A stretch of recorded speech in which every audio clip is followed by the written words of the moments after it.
York's only local show is back on its new home on York's only local station. Guess who's back again. This is the Gary Sutton Show on WOYK. I'm back. Now, broadcasting live from WOYK's downtown York studios inside Wellspan Park, here's Gary Sutton. And we start a brand new week here on the Gary Sutton Show. Good morning. It is a Monday morning, September the 15th, 2025. I am Gary Sutton. Mark McKenzie here this morning as we get you started here today on a good, hopefully a good week. Last week, obviously tumultuous, but it is the 15th of September, 2025. It is 6:05 here on WOYK, and I don't know what the temperature is outside right now, but it's not as bad as it has been lately in terms of being in the 40s and then the 50s, and really nice weekend. I mean, absolutely. It says here 59. 59? That sounds about right. Sounds about right. And a gorgeous weekend. This was a Chamber of Commerce weekend this last weekend, and enjoyed the heck out of it. I hope you did too. And we're looking forward to bringing you all kinds of news and perceptions and thoughts and fun and the whole thing this week. We are a morning magazine. We do cover a wide gamut of things, and all of this brought to you by Barley Snyder Attorneys at Law. Barley Snyder is our presenting sponsor each and every day, and you can find more about them at barley.com. They have innovative legal solutions for your business. And, they're a really neat law firm. They have over 130 plus attorneys throughout Pennsylvania and Maryland, and they have 29 different areas that they specialize in, and they're really good at it. Okay, and the one thing they all do well is they all deal with people well, and that's the key. And so you're going to feel very important, because you are very important when you go to Barley Snyder Attorneys at Law. They are a law firm for today's business world. So we start the week this week. Obviously, a lot of people over the weekend, the talking heads on the various shows and so forth, talking about the death of Charlie Kirk. That was a big one. Obviously, people looking back on 9/11, the 24th anniversary last week. And our question this morning is, I think, an interesting one. I was doing a show on Saturday in Baltimore, and I asked this question about Charlie Kirk. It was like 3 hours of nonstop calls. And here, we don't call in right now, but we do have texts. And you can text us at 833-478-4729. That's 833-478-4729, and we'll get to your text throughout the show and share some of them on the show if you'd like. But here's a question. A number of people, including TV commentator Matthew Dowd, have been fired for negative comments about Charlie Kirk after he was shot dead last week. Question: should employers have the right to fire you over what is said by you about issues not related to your workplace? Should employers have the right to fire you over what is said by you about issues not related to your workplace? And that's a big question this morning. We're going to get into some of that. We're going to talk about it and raise some of the questions related to it. But you can send me your thoughts about that at 833-478-4729 or answer it on our Facebook page at Gary Sutton Show on Facebook. That's Gary Sutton Show on Facebook. Don't forget also, we will have a podcast of our entire show today after it's over, and you can listen to that throughout the day or different parts that you wanted to.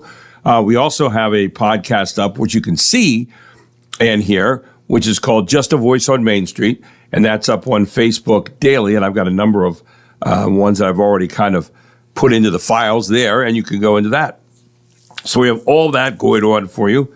You can listen to us on 98.9 FM, 1350 WOYK AM, or you can go to our website at 989woyk.com or get our new WOYK app.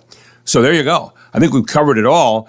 And where do we start this morning? Let's start this morning at a little bit later moment, and we'll come back to this other. Today is National Online Learning Day. And I was interested in that because, you think about online learning. I think a lot of us just think back to COVID when our kids, were home and they couldn't go to school. And, we found out that they didn't really learn a whole lot online, that there was a pretty bad time, that we lost a lot of learning during that time. But I think this online learning, the National Online Learning Day, Mark, is kind of about us as people being able to learn and have all this information at our fingertips online. And it is amazing when you go there now and you ask a question. I asked a question this morning and went in there. AI generated all this stuff, a whole bunch of stuff.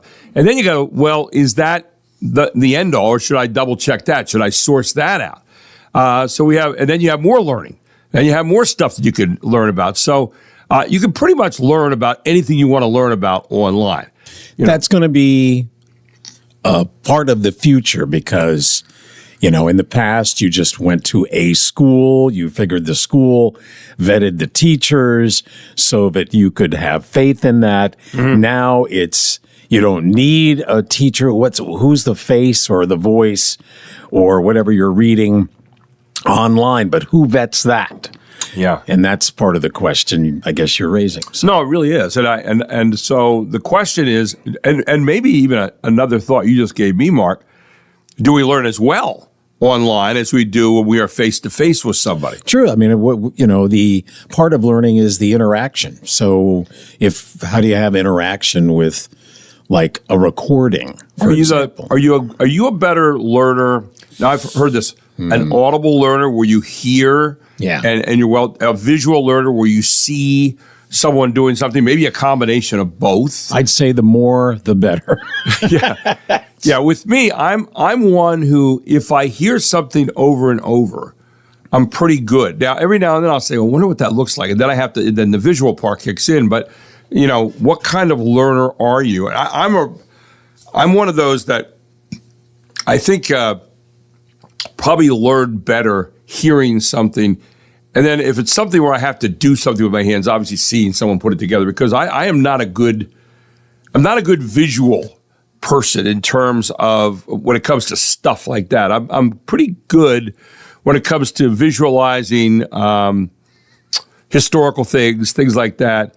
But you gotta, I'm a dunce when it comes to directions and stuff. I'm going to admit it. My wife thinks directions are like the next great novel that was written. She will sit down and she will read directions. Yeah, women are not afraid of such things. No, for guys, it's like an extra piece of paper was put in there. It wasn't needed. Exactly. Unless absolutely necessary. Right. You're supposed to open up the box and plug it in and get to work. And at the end, if it's something that you made and it has a few leftover screws the and other button. nuts and all that. Yeah, that. So we're unless absolutely necessary. So one national day today is a National Online Learning Day. I know there are other ones out there. There are. It is National Thank You Day. Well, there you go. You can never do that enough, can you? But here's my question. Go ahead. Are we thanking someone in particular? Well, what do you think? I have a script that I send you every morning, and I always put a thank you at the end of each segment for calling someone or something, and I really mean it. I mean, I think about it every day of the job you do. And, it's the first thing I delete. Yeah, well, thanks.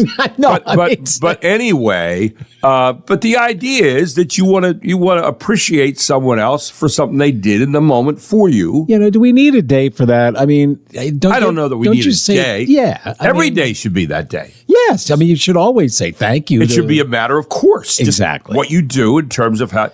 And it's for those who don't do it. How's that? And here's a question for you that kind of goes off that. This is the kind of stuff that, here's where we start the path for you. Here's where we hold the grass down. Right. How do I want to say this? Uh-oh. No. But have we lost manners in our society? Yes. In our society? My goodness, yes. As a matter of fact, where were we? I was at someplace yesterday. No, it was Saturday. We were at somewhere, and a kid dropped something. Okay. And Deb picked it up. Yeah, we were at a kid's football game. So this kid dropped something that he had, and he was a big kid too. And Deb, she said, "Excuse me, you dropped something." And the kid turned around. She handed it to him. He took it, didn't say a word, and went right on walking away. And she said, "Thank you." I had one yesterday. Here's what it gets me. I mean, how do you do that? How do you walk away with nothing? You don't know. You haven't been taught that. That's how it happens. You haven't been taught that, and we're not doing a good job of transmitting manners. I'll give you an example. I was at a golf tournament yesterday, and I was talking to a kid who was leaving, who's a really good golfer, Andrew Fortune, who's heading out today to Pittsburgh to play in the state mid-amateur. He made the What is a tournament. mid-amateur? What is that? I'm not even sure. Okay. But anyway, he's played in this big tournament. It's a statewide tournament, in Butler of all places. Anyway, so I see him at the counter, and I was talking to him. His grandfather was Jim Fortune Sr., who was a great coach of York Catholic, and his dad is Jim Fortune, who was a great basketball player at Penn State, and also he's been a professor over at York College for a long time. But anyway, so we're talking, and I'm chatting, and Andrew's a lovely guy to chat with. But I said, so I'm chatting with him. This guy walks over and says, "Hey, Andrew," and starts talking to him. And I said, "That's okay. I wasn't talking to him." Yeah. I was just saying goodbye. I said, "So was I." And then I just walked away. And Andrew said, "Hey, Coach," I said, "Hey, Andrew, good luck tomorrow, man. I wish you the best." And I walked out. Well, the guy comes walking out in the parking lot afterward, and he walks by me stone-faced. I thought, but the point is, like when someone walks in. He didn't apologize. What I have to say is more important than you being there. Did he apologize? You say, "Oh no. Oh, I'm sorry." No. Well, he said, "Oh, I was just saying goodbye." Oh, yeah. He gave you an excuse. He gave me an but excuse. That's not an That's apology. not an apology. And and so I immediately exited the scene, but I did say, and some people say, "Well, you were being snarky." I guess I was, but I was basically also saying the truth. It's educate. You were trying to educate him. I was talking to someone. Yeah. Now, I could have stepped over in front of him and said, "Excuse me, I'm just about done." Then you can talk. I could have done that, but I didn't want to escalate it. Or he could have said it. He could have said, "Excuse me, I'm leaving, but I just want to say goodbye." But again, a younger guy who probably has never been taught that, and who said, "Well, when I feel like talking, I'm just going to butt in." Exactly. And that's it. And, Unbelievable. And I've had people, for example, servers come to a table. We were out to dinner the other night, and a server came to the table, and we had a really good conversation going. Now, you have to sense what's going on. And came in and started talking. I said, "Excuse me, just for a second." I said, we're having a conversation. I said, "We'll be right with you." And I said, "I really appreciate it." Or if you see they're really busy, you go, "Hey, I know you're busy. Go ahead. What do you need of us right now?" But "excuse me for interrupting" is really a pretty good phrase to learn. "Excuse me for interrupting, but would you like another glass of water? I see you're a little bit low on water." Whatever it might be. "Excuse me for interrupting. I know you had a conversation going, but your food will be out in just a moment. I just wanted to let you know it's been a little bit longer than I thought." Different ways of doing this where you go, "Oh, that's unobtrusive. That's good." So manners, that National Thank You Day, I don't know that we need that. But how about National Remember We Do Have Some Manners Day? That would be a little bit better, maybe. More all-encompassing. Anyway, just a thought. There's room for improvement. Oh, yeah. You hear that, Deb? That guy should have said, "Thank you for picking that up." And it made me laugh because she said it. Then I'm like, and then he just kept on walking. It didn't faze him at all. Right. He didn't speak a word, and he kept going. And I said, "Wow!" I said, "Can you imagine that? Somebody does something nice for you, and you don't even say you don't speak a word to them." Well, and the fact that he didn't speak a word to you shows how ignorant he was and how little he has learned about any kind of manners. And I think manners are still pretty important to a society. I agree. They're the mayonnaise. Thank you. In the they're societal, the ketchup on the hot dog. They're in the societal sandwich.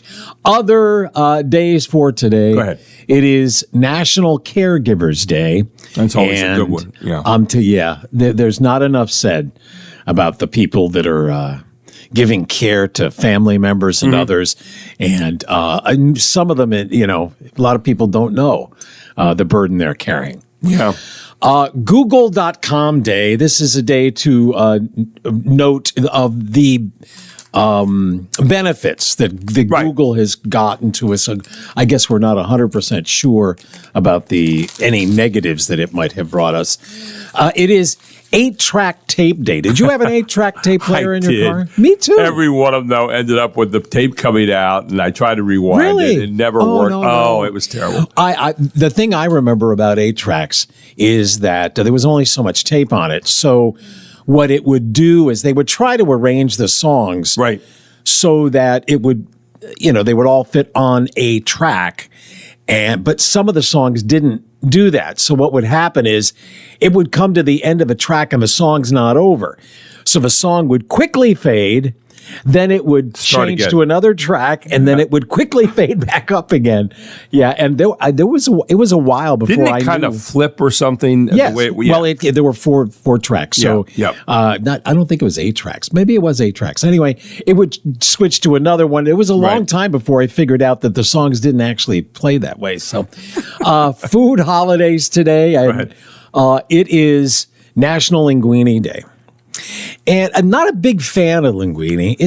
I like it, but it has to be done a certain way. It has to be, and see, I have to have marinara, not the cheesy Yes. Alfredo sauce on it. I have to have the marinara sauce on it for it to be agreeable to me. the first linguine I ever heard and tried was clams and linguine. And the problem is it's just there's way more pasta than there are clams. And the other food holiday, there's lots of other pasta you could go sure. for. And this is one of those convoluted ones, Right. but it's a good convoluted. It's double cheeseburger day. Oh, okay. So it's not just cheeseburger, double cheeseburger. Yeah. McDonald's makes a little double cheeseburger. They make a triple cheeseburger, in fact. Well, It's pretty good. That's almost like a regular burger. I'm talking about the little burger. That's what I'm talking about. Oh, okay. Yeah, it's on Do they do the triple? dollar menu. Have a triple. No kidding. They have a triple. Try it out. It's pretty good. Wow, I have to try that. Yeah, and I didn't know that. all of that. The things we've learned today. Ladies and gentlemen, before we even got to 6:20 Yes. this morning, you learned all of that here on the Gary Sutton Show. Coming up next, We've got a lot to do. the revolution, a big Yes. win yesterday. There you go. And, Details coming up, highlights. and we'll get into some of the main things this morning I had on the question of the day about what you have to say at work when something happens, like the Charlie Kirk tragedy last week. All of that straight ahead this morning here on the Gary Sutton Show on WOYK, where it is 621.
1-1. And a swing and a line shot deep to right field. 1-0 York. That leaves the stadium. Wow, Miles Symington teeing off with a rocket. He got around on that thing. And it's 1-0 here in the second inning. That was gone in an instant.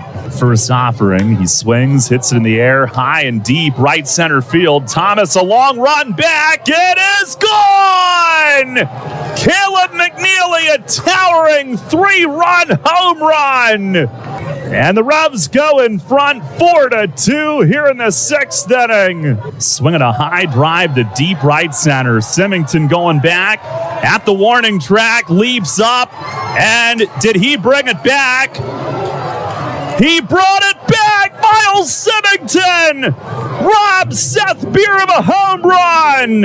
Leaping up with his glove over the wall in right center. Miles Symington with one of the great plays of the year.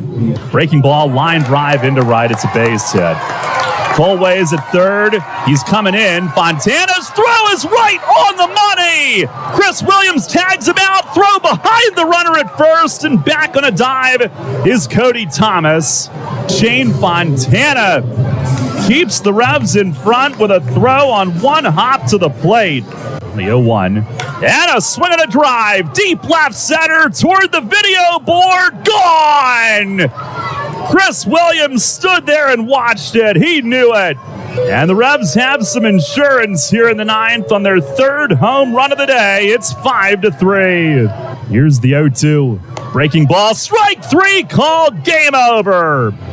And the Revs win the finale here at Long Island today. 5-3 the final, and what a game that was. And the Revs win it 5-3 the final, 72-51 with 3 games to go before playoff time.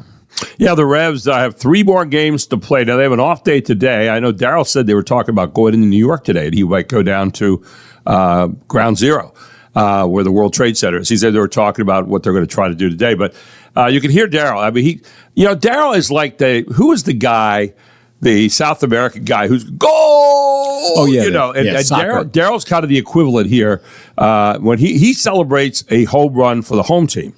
As well as anybody that you've ever heard. Yes. You've told me this, okay? Right. But I haven't really heard it for myself. But then there was the part, let me see if I can find it. The noticeable dive in enthusiasm. Listen to. Keeps the Revs in front with a throw on one hop to the plate. Where it's coming. There it comes. 1. And a swing and a drive. Deep left center. That's the Revs. Miles Symington with one of the great plays of the year. Something good Breaking for the ball, Revs. Line drive into right. It's a base. Okay, not a good thing for the Revs. That's it. Now, listen to how it changes, though. Yes. This is Here you go. let me go. I'm trying to pull it back here. I know. There we go.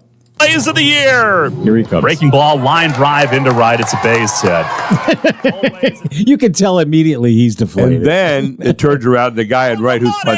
Chris Williams tags him out. Throw behind the runner at first and back on a dive. The many sides of Darryl Henry. And if you listen, if Darryl were sitting here right now, he would tell you, "Yep, you're right. I am." And he's unapologetic about it. But he will say, "We had one the other night. There was a game that the Revs, the last home game here for the regular season, and we're doing the game, and the bases are loaded. The Revs are down like 3-0.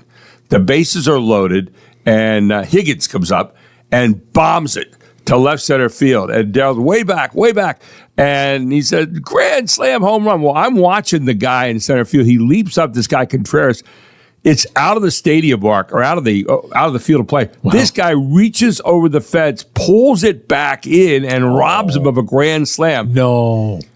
I thought Darryl was going to have a cow. He threw his pen down. He went, oh, man. And then you heard it.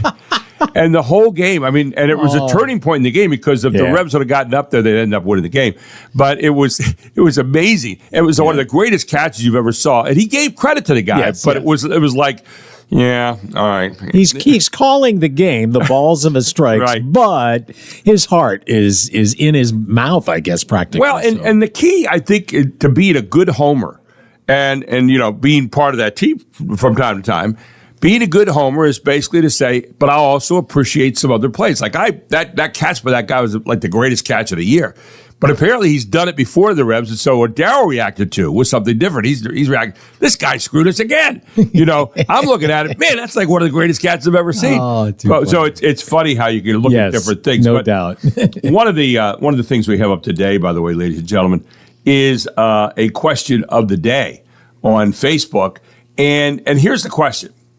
The question is, a number of people, including TV commentator Matthew Dowd, have been fired for negative comments about Charlie Kirk after he was shot dead last week. I think I saw where a nurse was fired the other day, and then there was a Marine that was fired over the weekend. There were other people that were fired from their job because of things that they said negatively about Charlie Kirk and his death over the weekend. And here's the question. Should employers have the right to fire you over what is said by you about issues not related to your workplace? And so I was looking at what people can do, and we think, do our rights stop at the door of the workplace we go to? And at-will employment laws is where we go into here. They're called at-will employment laws. And some states have them, some states do not. But they allow an employer or an employee to terminate the employment relationship at any time for any reason or no reason, provided the reason is not illegal. However, this doctrine does have exceptions, as employers cannot fire employees for discriminatory reasons like race, sex, religion, age, disability, etc. Nor can they violate public policy or an implied contract. And I'm not sure totally about the implied contract there, but anyway, an employer's right to terminate. Any reason or no reason, employers can terminate an at-will employee for reasons that are personal, strategic, or even arbitrary. No notice is required. Mark and I know about that. Yeah, An really. employee is generally not required to provide notice or severance pay when terminating an at-will employee. Now, we were terminated in the space of like a couple minutes. Yeah. 1 minute we had a job. We had both gotten raises 2 weeks before, and on this day they Bing, bam, they boom. called us to the office and said, "Hey, no easy way of doing this. Today's your last day. Sign this. Here's your stuff. Yeah, thank you Get a so box, much, and get out of here. later." Yeah, so and that was how. And people say, "Well, that was cruel," but we kind of know the rules going Yeah. in and say It wasn't personal, it wasn't personal, and it wasn't even job related. I mean, it was no, and so the only thing I asked them was the show bad? And they said, no, the show wasn't bad. We just can't pay anymore. I said, okay, well, onward and upward, and that was that. So, you could be fired for reasons. Now, we're a little over time here. I apologize. We'll come back and talk a little bit more about this morning. And where we go. And the Emmys. The Emmys were last night. I'm looking through the awards. I've watched a lot of these shows. Oh, I don't know. Did you see? Well, we'll talk about it. you got it. Coming right back after this. So the Gary Sutton Show at WOYK.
Listen up, ladies and gentlemen.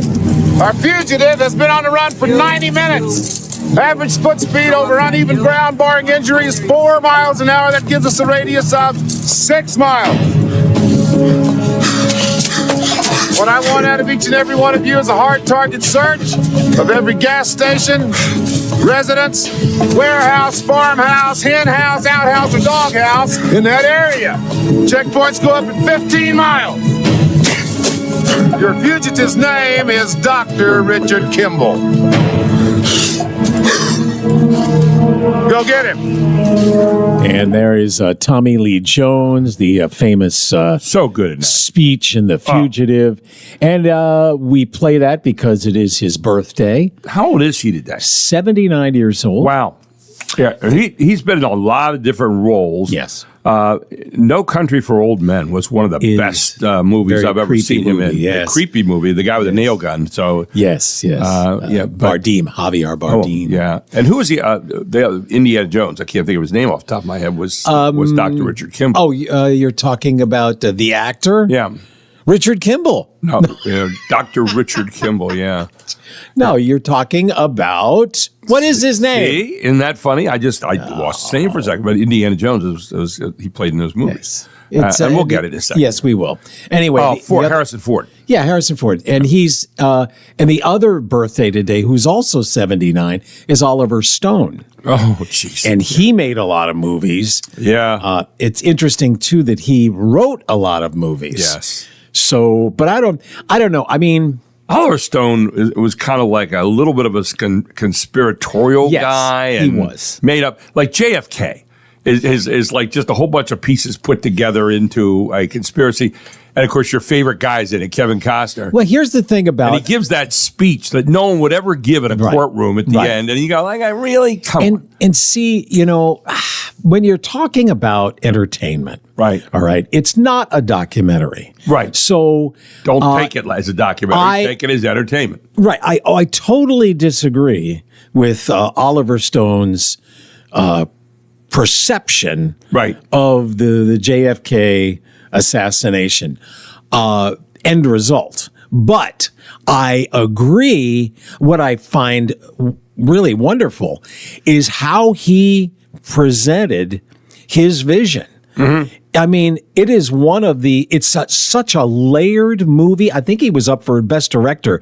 I mean, the things he did in that movie with different stock, with rotating from voice and camera and secret. So you were looking at it more of the way the movie was made, not so much the content. I had never seen anything like Yeah. that. And he really did an amazing job, but it was all BS. Now, as a guy that's taught history and as kind of a little bit of a historian, that I was offended from the standpoint we took all these parts, all of which occurred, and then put them together and left a lot of room in between. Yes, where there were a lot of important pieces he didn't. There put were in. gaps, and I'm going like, wait a second, Yeah. you just threw this out there, and what you want people to do is to kind of follow along your logic in a way. It was really, I mean, it's well. But anyway. it was as long as there should have been like some sort of like, this is not the whole truth, Right. The whole, Right. But he didn't do it. And it had great music in it. I thought the music in that was really, really good. But both very talented men, Yeah, no in the question. movies. And another birthday I want to make mention of, Dan Marino, 64 today at Pennsylvania. Wow. Yeah, Dan Marino, who played at Pittsburgh Central Catholic High School. Great quarterback. Same place Eugene DePasquale went, by the way. Ah. Yeah, who followed him. You don't hear about Eugene and his quarterback abilities as much as Dan Marino. So I'm just, and Eugene would be the first to tell you that too. Anyway, we were talking about this employer's right to terminate you, and a lot of people are saying, "Well, you can't do that." Well, yeah, you can. Okay, I mean, no notice is required. You can do it for any reason or no reason at all, especially in states where they have what they call at-will employment doctrine. The freedom to leave. Employees are also free to resign from their position at any time, often with little or no notice, if their current job no longer suits their career goals. Illegal reasons that, when it comes to firing you for things you might say about stuff that might be a current event, like the Kirk killing last week. Discriminatory acts. Federal laws such as Title VII of the Civil Rights Act of 1964 prohibit terminating an employee based on race, color, religion, sex, or national origin. You can't do it for that reason. Age and disability discrimination. The Age Discrimination in Employment Act, ADEA, protects employees over 40, and what happened to us? And the Americans with Disabilities Act, ADA, protects against discrimination based on disability. And then the protected activities. Now, here's where you get into these interesting areas. Employers cannot fire an employee for engaging in legally protected activities such as filing a workers' compensation claim, serving on a jury, or reporting illegal activities, whistleblowing. So you can't get fired for those as part of at-will employment. Now they say, well, and they get into a whole other area here, but bottom line was that, there are people can fire you pretty much anytime, anywhere they want to, with a few exceptions that we kind of named there. So now, you can't say free speech. You don't have total free speech in our country. You have free speech with responsibility, But not without consequence. not without consequence. So, and here's something I found, Mark, in society. Just because I have things to say doesn't mean that I have to say them in a sensitive moment. Oh. I don't have Amen. to. Yeah. And how many people think, but it seems anymore, like a lot of people figure, you need to know what they're thinking every moment. And look at what happened Yeah. when that happened. Yeah.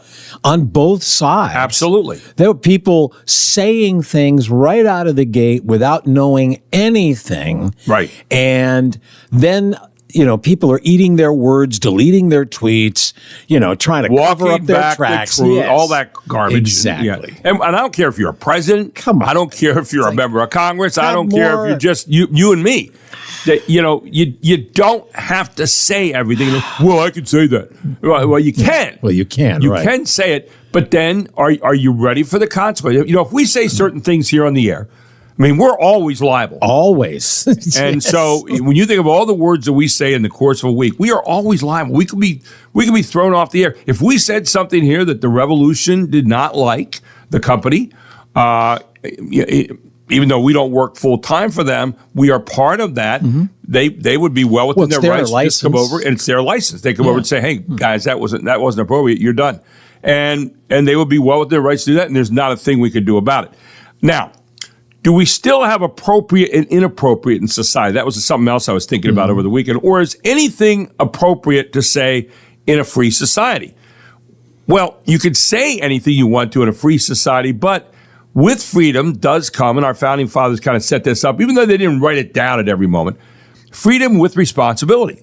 And we talk about that all the time when it comes to the Bill of Rights and all those things, that we have freedom with responsibility, meaning there are limits on free speech and actions. The old thing about you can't cry fire in a crowded theater is a simple but great example, where okay, you got the freedom to say it, but guess what? You're going to be met with consequences if people are running out, someone gets hurt, there's not a fire, all that. So these at-will laws are interesting. And then finally, I was reading a thing this morning. This was, and I'll get into it later on. Should there be a law that fines someone for calling another person a Nazi or a horrible name that isn't true? And the follow-up on that, as I was reading through this article, was how do we keep people, citizens, leaders, politicians, and even presidents from lying? Now, that's a little bit of a separate issue this morning, but I was just thinking about that, where I know. Good luck with that one. I know. Lord. Yeah, I'm not pretending to be able to put that toothpaste back in the container, really. but the point was that, that I was reading a number of articles about free speech, and one of them was, how do we make sure that people are speaking the truth or not? When you call someone a Nazi, or when you call someone, or whatever name, whatever horrible name you decide to call someone, should there be some consequences there universally? I am one that says no. Right. I am one that says no. Me too. There's not. You can't. How are you going to? Who's going to decide that? Right. The condom. When we get into that area, we start to get into some really, really bad areas. And you say, "Well, Gary, people are lying. People are going to lie all the time. People are going to tell you their version of the truth." And so you say, "Well, whose job is it to find the truth?" It's kind of yours. You have to go out and you have to source it out. And you have to Use your challenge smell them. detector. Yep, you have to challenge them. And so when you say your truth, and I was reminded, I was watching a couple things on Charlie Kirk over the weekend. He did a lot of that. He said, "Prove me wrong." He went out and he said some pretty outrageous stuff. And then he said, "Now prove me wrong." But it was like he incited people to listen. I often say incite people to do things. Well, if you say, "Well, I was incited to kill him," you're wrong. I mean, I don't care what he said. You weren't incited to kill him. But you were incited to listen to him. And now when you listen, you have a choice of saying, okay, I can say horrible things about him, or I could engage him. He was actually a pretty smart guy. I mean, I was watching a number of things over the weekend. There were some things he said that I totally disagreed with. But you know what? I also like the fact that he engaged people in conversation. He gave mics out there, and people go back and forth. Mostly college students. Mostly though. college. Like they're not he did engage some others, but his main shtick was college students. Well, and usually they're not prepared. They have they come up, they start talking. He was really good at the point few was clips I saw was misdirecting people to something. No, else, I don't think so. I disagree. I watched him, and I thought he engaged people at the college level where you should be engaging people. A lot of people I'm have not saying engaged, you shouldn't, but- and you should, and you gauge them, and you get them talking, get them thinking, and if not, if they don't have the answers there, then go find some more answers, because college is supposed to be the laboratory of ideas, right? There we go. Anyway, we're going to take a break. We'll go back with more. What else do we have around the corner we here, can Mark? talk about the Emmys last night because I don't think I'm a person that watches a lot of TV. Right. But I'm going to have to rethink that. 'Cause I'm looking at all this stuff and like, well, I saw that and I saw that and I saw that. And it was kind of interesting who won last night. This, I'll just give you one example. Outstanding drama series. Okay. And I see the winner is The Pit.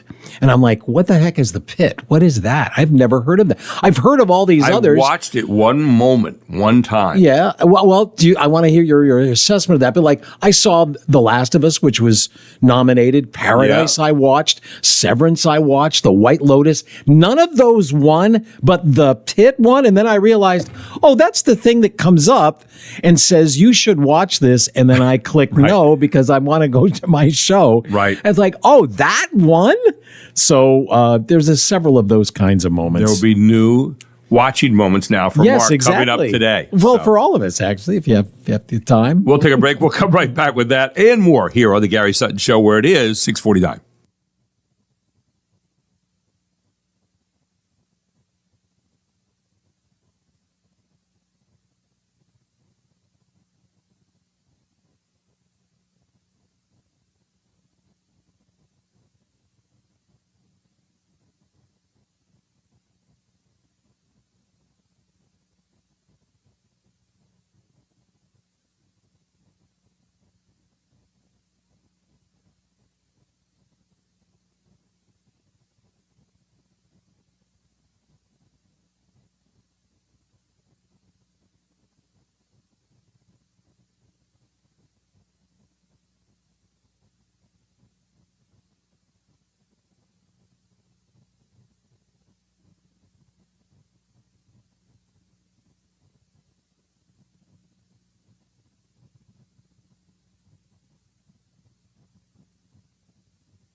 my mind set on you.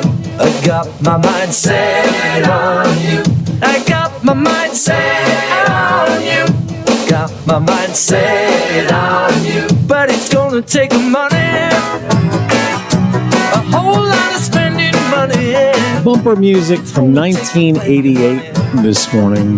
George Harrison. Got my mind set on you. I never liked George Harrison's music separately.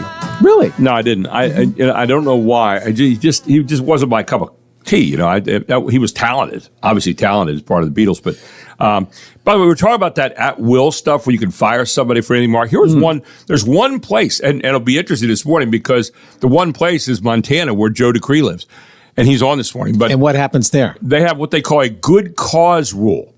Montana is the only state that does not adhere to the at will doctrine for most employees. In other words, you can terminate someone because of something they say about, like, the Kirk killing last week. After an initial probationary period, and I don't know how long that is, employers can only terminate an employee for a legitimate performance-related reason or good cause. So you say something, they can't get rid of you for that. They can it's something related to the work that they can get rid of you for. So that's Interesting. it. But you were talking about the Emmys last night. Emmys last night. Lots of award, like the drama series. Again, I thought maybe The Last of Us might win, or Paradise. I don't know if you've seen that, or Severance, or White Lotus. Certainly lots of buzz about that. But it was a show called The Pit, of all things, and so that won. You had Outstanding Comedy Series. Again, you had Shrinking. People have seen that. Hacks with Gene Smart. The Bear. I can't believe that's a comedy. That's not a comedy. Anyway, the winner was The Studio with Seth Rogen. So, and both The Pit and Studio, not traditional TV shows, through broadcast network. They're through, on streaming services. Outstanding lead actor Noah Weil won for The Pit. Britt Lauer won for lead actress in the drama series Severance. And Severance is about a show where people appear to be being held at work, and it's kind of confusing, and they're only letting little bits and pieces. So you're watching this, trying to figure out, like, what's going on. Well, she's reading. That's every day for me, by the way. Go ahead. She's reading her acceptance speech on this little strip of paper, and on the back of the paper that everybody can see, it says, "Let me out." Yikes! So just true to form. So right there, you got me. I mean, at that point, I'm here. I am. Let's go. By the way, Gene Hacks did win. I mean, Gene Smart won for Hacks for outstanding lead actress. Gene Hackman in a died comedy last series. year, but that's a whole different thing. Yeah, that's a different one. Yeah. Interesting in the ability for people that you've seen their faces on shows before, but you don't know who they are. Yeah. They don't have big parts. That kind of happened last night with Trammell Tillman for Severance. He always looks like a football player to me, and on Severance he had a much bigger part as one of the lower level managers, and he won last night. Some other outstanding ones. Let's see. Adolescence was a drama series, limited anthology. I want to make sure I got enough time. Interesting show because very uncomfortable. Right. Very uncomfortable. A teen is arrested for the murder of a classmate. Well, here's something that happened last night with the whole thing. Nate, is it Bargatze? Yes, the comedian. He was the comedian. He was the host last night. So, every Emmy winner is supposed to have 45 seconds to talk. But getting celebrities to stick to that is about as possible as getting a politician to stick to that. So Nate said, here's what he does. He comes out and he says he'd donate $100,000 to the Boys and Girls Club, but he'd take away $1,000 for every second the winners go over their allotted time. Great. And he'd add $1,000 for every second that winners left on the table. Oh. So they tracked the changing donation total throughout the show last night, and drum roll, in the end, the final donation was $350,000. Wow. Okay. Now, but no, Nate did not succeed in shortening the show by 250 seconds. Instead, it went long, as usual. As usual, yeah. And he called the winner's execution embarrassing. The total ended up being negative, but thankfully that didn't mean the children would be forced to cough up money to the academy. No. Instead, CBS donated $100,000 out of the kindness, right, of their corporate hearts, and Nate chipped in $250,000 out of his own pocket. Well, I didn't watch the show at all, except for red carpet. It was very respectful in terms of the clothes that they were wearing. Right. Although I did see Sydney Sweeney, and she had this red She's dress. blessed, by the way. There's no doubt. Yes. It's like, is that genetics? Is that genetics? Yeah, when she lined up, when they were handing out looks, she got them all. Yeah. I mean, I don't. Deb swore it wasn't. Was it genetics? Yeah. I don't know. It's kind of hard to tell. Anyway, it's like, look at my eyes. If look you at my want, eyes. Yeah, that's right. Don't look down. But if you have a chance, I guess what this means for me, and again, I don't watch a lot of TV, but I found myself saying, well, I guess I did watch a lot of these shows, but other ones won. So maybe I need to check those shows out, at least give them a chance. Maybe it's on you. Yes, and winter's coming up, right? So you'll be spending more time inside. So maybe go back. I know a lot of shows are going to be coming up, like the House of Dragons, I think, has got a new season on the way. And The Morning Show, just to name a couple that are returning. But there may be some shows from last season, if you haven't checked them out, that might be worthy. Well, Kevin Smith's coming up next. He's the Chief Kindness Chaser for Kindness Worldwide, and you can check out kindnessworldwide.org. But we're going to talk a little bit about last week, about this idea of free speech and saying certain things in certain moments. I'll also give him a great example this morning of a wonderful kindness that was done, and we'll find out what's going on in the world of kindness, because there's a lot of things happening right now. Kevin Smith next, right here on the Gary Sutton Show on WOYK. But first, we take a moment to check out news at the top of the hour. WOYK news time is 7 o'clock.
York's only local show is back on its new home on York's only local station.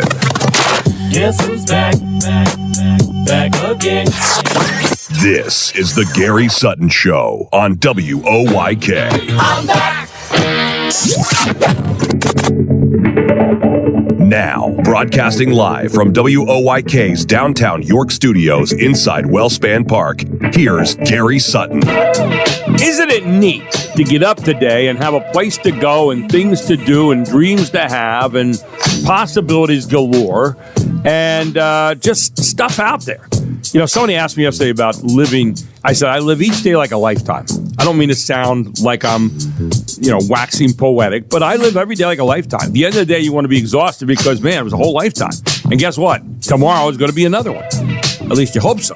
You plan on it, but you're not guaranteed that, right?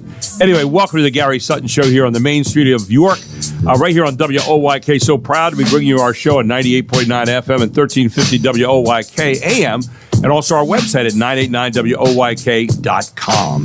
And if you'd like to get in this morning on our text, 833-478-4729, or on our Facebook page at GarySuttonShow.com. I've got a question there. A number of people, including a TV commentator, a guy named Matthew Dowd, have been fired for negative comments about Charlie Kirk after he was shot dead last week. Question: should employers have the right to fire you over what is said by you about issues not related to your workplace? That's a big question this morning, and you can answer that question by going to text 833-478-4729. I'm surprised how many people don't text. Here in New York, I do a show on WBAL radio on the weekends from 7 to 10 down in Baltimore, and they text everything. I mean, I had people like this weekend, I had like 150 texts during the show. Here, I might get one text, two texts a day. It's kind of amazing, the two different places and how they're seen differently. And I don't know if it has to do with, a city versus kind of a town. I don't know. I have no idea. When I say I don't know, I really don't know.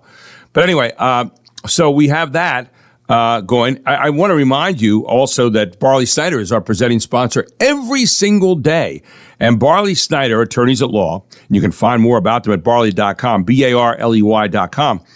Barley Snyder features a wide variety of practice areas, 29 in fact, and industry groups, service teams, they've got them all right there, who are about 130 plus attorneys that are ready to help you, and they're geared toward one thing, and they want you to achieve your business goals. Now, here in New York, you can find them at 100 East Market Street. Give them a call at 717-846-8888. And they're open 9 to 5, Monday through Friday, and they're ready to help you today with your business and with some of your individual goals as well. So why don't you check them out at barley.com, BARLEY.com. This hour of the Gary Sutton Show, we were just talking about burgers. And Mark and I, today is National Double Burger Day. Cheeseburgers, yes. And Mark was, and I said, Mark, I've asked him this before, not today. Have you ever tried a bison burger? Well, this hour is brought to you by the Bison Farm, which is in Mount Wolf. It's a local family-owned farm. Tupper and Tessa's Verdict own this farm. Two more lovely people you will never meet, by the way. Two more lovely people you will never meet. They're just wonderful. And they've got stands over at the New Eastern Market and at the Central Market. In fact, the Central Market right next to Augie's Joint. But they have bison burgers. And I'm telling you what, you talk about meat that is rich and tasty. It is fantastic. And you put two on a bun. You got a double bison burger with a little cheese. You got a double bison burger with cheese. I'm telling you what, Mark, it's off the charts. Now, I tell you, if you want to check out where to get those right now, Central Family Restaurant, Cataquarter over the bridge across the street from us right here, Carl Spangler's place, they have bison burgers. And also Augie's makes a bison burger, mainly because he's right next door, and he buys them from, the verdicts and then uses them, yeah. But they carry also a wide range of products from ground bison and burgers to steaks and roasts, and my favorite, the bison brisket, which I love to do with my smoker. Oh, my gosh. Could I just have a moment to myself? Anyway, now go to www.thebisonfarm.com. That's www.thebisonfarm.com. It is the healthy red meat. And you can go to their website at thebisonfarm.com, /whybison, and you can find out why it is such a good meat. WOYK News Time, 7:09. With us this morning, Kevin Smith, Chief Kindness Chaser. and the guy who really started kindnessworldwide.org, the website, and he's with us here this morning on the Gary Sutton Show. Great to have you this morning, Kev. How you doing? Oh, I'm doing great, Gary. Good to be with you this morning on this beautiful Monday. I want to start you off this morning with one that'll warm the cockles of your heart, okay? And I don't know anything about these guys, but it was an article written in CNN Sports this morning by a guy named Jamie Barton. Steeplechaser turns around during World Championship race to help injured competitor reach the finish line. Now, listen, this isn't some guy finishing 7,000 back or 10 back. They crossed the finish line in 10th and 11th is not how either Tim van de Velde or Carlos San Martin would have been picturing the men's 3,000-meter steeplechase qualifier on Saturday. These were the World Championships to qualify for the Olympics, all right? But the Belgians, and that's Van de Velde, remarkable showing of sportsmanship meant the image that I'm looking at right here may be remembered as one of the defining moments of this year's World Championships in Tokyo. On the final stretch, after every other runner had already finished or left the race, Van de Velde glanced over his shoulder and noticed San Martin stopping to gingerly lift his leg over the last barrier. Now, people may not know what steeplechase is. Steeplechase, you're jumping over water and jumping into water and jumping over trestles and all that kind of thing the whole way around. That's what a steeplechase is. They put things in your way, and you got to get over them. So the 25-year-old Van de Velde, who had been leading, by the way, jogged back to his limping competitor, and the two put their arms around each other and crossed the line together. I saw him, this is Van de Velde talking, quote, I saw him stumbling and thought, why not? Van de Velde said, per the Associated Press, we both had bad luck, I guess. Maybe we can share some bad luck together. He goes on to say, just a few minutes before, the Belgian, Van de Velde, had been leading the pack, but collided with a barrier during the third of the 7.5 laps and fell into the water obstacle. That came shortly after San Martin had himself clipped the barrier with his right foot and fallen forward onto his hands. After the race, San Martin left the track in a wheelchair. The two incidents meant that neither had a chance of making the top 5 and progressing to Monday's final, prompting Van de Velde's act of kindness. I know what it's like to feel helpless on the track, said the Belgian Van de Velde, who broke his collarbone when he fell at last year's European Championships in Rome. Bad luck, per the Associated Press. So Van de Velde's sportsmanship meant San Martin actually finished ahead of him. The Colombian in 9:02:20, the Belgian in 9:02:21. He pushed him ahead and then came in after him. He said, we're both competitors. We both work very hard, he added, per the Associated Press. Of course, the main goal was the final, and we both had bad luck, so that's why I did it. How do you like that story to start the day? That is a very powerful story of kindness. And it reveals a lot of things about kindness, selfless service for others, empathy and compassion. And my sense is that he probably didn't even think twice about it. I mean, he just did it.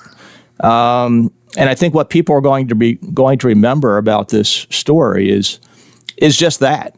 I mean, that's legacy right there. That's something that people will talk about. It inspires people. It hopefully empowers people to hopefully lead by their example in a similar way. But it wasn't about winning or losing. I think a lot of times we have this mindset, it's all win-lose, win-lose, win-lose. Well, how about win-win? And I think clearly that is an example. With kindness, everybody wins. In that case, there were no losers. I mean, it's not about who won that championship or who's going to win that championship. It's about, what are people going to remember most?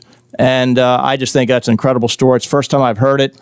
These are stories that are out there all the time. We often don't hear as much about them. But as we do, it can't help but lift you up, make your day, and inspire you. I couldn't help this past week, with the death of Charlie Kirk, and a lot of people saw the video and know what happened. There were a number of people who felt like they had to speak out and tell people how they felt, negative or positively. A number of people lost jobs over it. And I wanted to ask you a question, though, away from that. That was the example. But is kindness a discipline? Or is kindness just built in? And yet there are people that will say, Mark and I were talking about this morning, there are people that think they have to say something about everything. And that's where the word discipline came in. That's our job. Yeah, and Mark said that's our job, yeah. But there are people that feel like at every moment they have to let you know everything they believe. Is kindness a discipline? I believe it's both. I mean, I think kindness is innate. I'm a person of faith. I think we're all children of God. I think we're all born inherently good. And we see that a lot of times when instincts kick in, especially in times of tragedy. I mean, we don't care if anyone is a Republican or a Democrat or the differences. We just do what we need to do for our fellow man. But kindness is also a discipline. That's what mindful kindness is all about. I mean, it is a habit, and you can teach kindness. You can learn it. You can improve behaviors. It is a strength to be kind, but it does take discipline, because I think in many cases our first reaction is to perhaps react in a way that's not productive. And sometimes it just take a pause and be intentional about our actions and behaviors, and that does take strength. So it is a discipline. Unfortunately, I think recent tragic events, we are seeing people at their worst in many cases instead of at their best. I mean, what people are saying about an assassination in some cases, it's just, I can't imagine how anyone would celebrate the loss of a fellow human being, especially for political violence, and many people are. But yet we are seeing, the good of people too, just how people are responding in his memory, and really focusing on his words, not the narrative.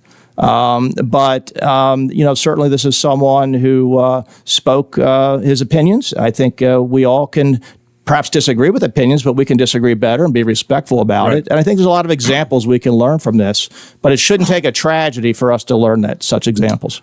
There's something, and I hearken back to it, I guess this is not a when I was a boy kind of thing, but it seems to me that people generally knew how to react in situations.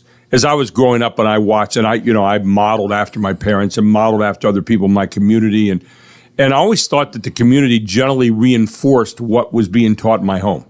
Okay, now I never thought about it that way at the time I was a kid, but as I look back on it now and reflect, I think that there were things that happened, a negative thing or something like that, that the community would say, well, now's an appropriate time for you to say something, or now's a time to be quiet. Now's a time not to say anything. Now's a time, this is how you act in certain situations. And when we come back, I want to ask you about that. Have we lost some of that? Mark and I were talking about manners this morning. Mark said we've lost a lot of manners, and he's right. But with that, have we lost the idea of what is appropriate to say and do in certain situations that we come across in our lives? I want to ask you about that. Kevin Smith with us this morning, Chief Kindness Chaser for Kindness Worldwide, which he started, kindnessworldwide.org. Check it out right now. We've got some great things in there. We'll also talk about some things coming up with Kevin and Kindness, all here on the Gary Sutton Show. But first, we take a break. It's 7:17 here on a Monday morning on WOYK.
Fox Sports Update.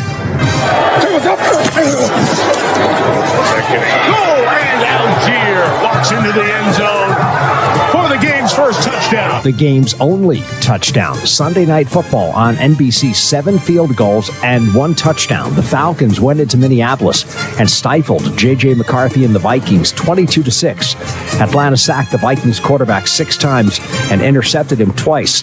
McCarthy also lost a fumble in his second NFL start. Atlanta running back Bijan Robinson ran for 143 yards, helped the Falcons get their first win, and dropped the Vikings to 0-1. Before Cincinnati Bengals quarterback Joe Burrow suffered a serious turf toe injury in yesterday's game against the Jaguars, the odds on the Bengals to win the Super Bowl were 25-1 at the FanDuel Sportsbook. This morning, the Bengals are 60-1 to win Super Bowl 60. Joe Burrow may need surgery, a procedure that could keep him off the field for 3 months. Yesterday, backup quarterback Jake Browning led 4 scoring drives for the Bengals with 3 touchdowns and a field goal. He threw 2 TD passes, ran for the go-ahead 1-yard score. With 18 seconds left, the Bengals won the game 31-27. Cincinnati 2-0 for the first time since 2018. Browning had 241 passing yards, also got picked off 3 times. After the Cowboys scored a most amazing 40-37 win in overtime against the Giants, Cowboys owner Jerry Jones announced the team had signed linebacker Jadeveon Clowney, who's now 32 and joining his 7th NFL team. Week number 2 closes with 2 Monday night games. 7 o'clock Eastern, the 0-1 Texans host the 1-0 Buccaneers. 10 p.m. Eastern, 1-0 Raiders home against the 1-0 Chargers. Baseball, Cal Raleigh hit his 54th home run in the Mariners' 11-2 win over the Angels that put Seattle atop the AL West by 1 game over Houston. Raleigh tied Mickey Mantle's record for the most home runs in one season by a switch hitter. For more scores, stories, and features, go to foxsports.com. I'm Jared Max. Get more on the Fox Sports app and foxsports.com. Welcome back to the Gary Sutton Show here on a Monday morning. We're at 7:23 with Kevin Smith, Chief Kindness Chaser, Kindness Worldwide, and Kevin is always around the world somewhere doing things. Kevin, we were talking, though, a little bit about how to act appropriately in certain situations. So, of course, we look back at this past week with Charlie Kirk, and some people said some pretty inappropriate things. We see it in our own lives. We'll see it. Someone's at a funeral and someone blurts something out about someone that maybe they had a bad relationship with or something like that. But for the most part, they don't. And I was talking about when in an earlier time, people just kind of seem to know, I might have had bad feelings about someone, but I didn't blurt them out at something like that. Or someone says, if anyone has cause why these 2 people should not be married, someone, wait a second, I do. You just don't see that. Yeah, I'm not saying it probably never happened because it probably did. But my point being, have we lost the idea about how to act appropriately in certain situations generally in society? Well, I clearly think we're trending in the wrong direction. Okay. There's an adage that says, if you don't have anything good to say, don't say anything at all. Right. And I look at it in terms of, all of our roles, whether we're politicians, whether we're in the media, whether we're individual citizens, we can either solve problems or we can be part of the problem. Right. We can either stoke the flames or we can diffuse them. And our words do have power. Our words do have influence. Words matter. What we write, what we say, can either, again, be something positive or negative. And there's implications of that. Choices have consequences, good and bad. Right. And I think sometimes what people say can have implications. I know some people have lost their jobs because of how they've reacted to the Charlie Kirk incident, what they said. And look, we're all entitled to free speech, but that doesn't mean there aren't consequences over speech. Right, exactly. And I think if we all should just be cognizant and just simply try to be aware that every word we say, everything we do, does have implications. And again, we can either lead by our example, we can choose to be kind, to lead with kindness, we can choose to be the reason someone believes in the goodness of people, or we can be the opposite. So I'm hoping that we can just get everyone to look in the mirror and be mindful of the role that we all play as individuals, regardless of what our occupations are, to be part of the solution, to be a little bit better. Small changes can lead to big impacts. And it doesn't take much to turn a needle, but clearly I believe that as a society, we are trending in the wrong direction. So I refer to it, this epidemic of empathy erosion. Right. What you said on Friday was really stuck with me. It was interesting over the weekend, and I asked this question, how has social media contributed maybe to a breakdown in decency? And I had a guy who's pretty critical of my show, writes on Facebook and different places. Well, he sent me messenger thing this weekend and basically said, you're no guardian of decency, which I never have, by the way, professed to be. I'm guardian of decency for myself. But he said, and your show's a joke when it comes to that because you don't call out Donald Trump, you don't call out this, and you don't call out that. Well, I do. And he said, but you just say, that's not the way I would say it. Well, it's not the way I would say it. I said, I think it was inappropriate. Some things he says that I've called him out before and so forth. So, but I sat down and I wrote this guy a long note and I said, listen, I said, I want to be serious with you here for a second. I said, I don't deal with every little thing it's said because a lot of that stuff to me is so petty, it's not even worth my time. Okay? People see it. They can make their own judgments on that. They don't need me to point it out. I am not some guardian of the gate. People know what I think is decent in the way I conduct the show. However, I said, what I do want to do is to find someone who wants to talk about having better policies, how we get, better things that really involve everybody in this country, and indeed maybe the world to some degree. But that's what I want to talk about. I said, if you want to talk about that with me daily, I said, in fact, I invited him to lunch. I said, you can come, we can talk at lunch, face to face, and chat. And I really mean have a conversation where we listen. And I said, if you want to talk about that kind of stuff daily, I'm here. I said, if you want to keep on doing this tack thing and all that, I said, I've tuned you out. This is my last time. If that's the case, I said, I would prefer it be the former, not the latter, but you have something to consider there. And I haven't received a note back yet on that.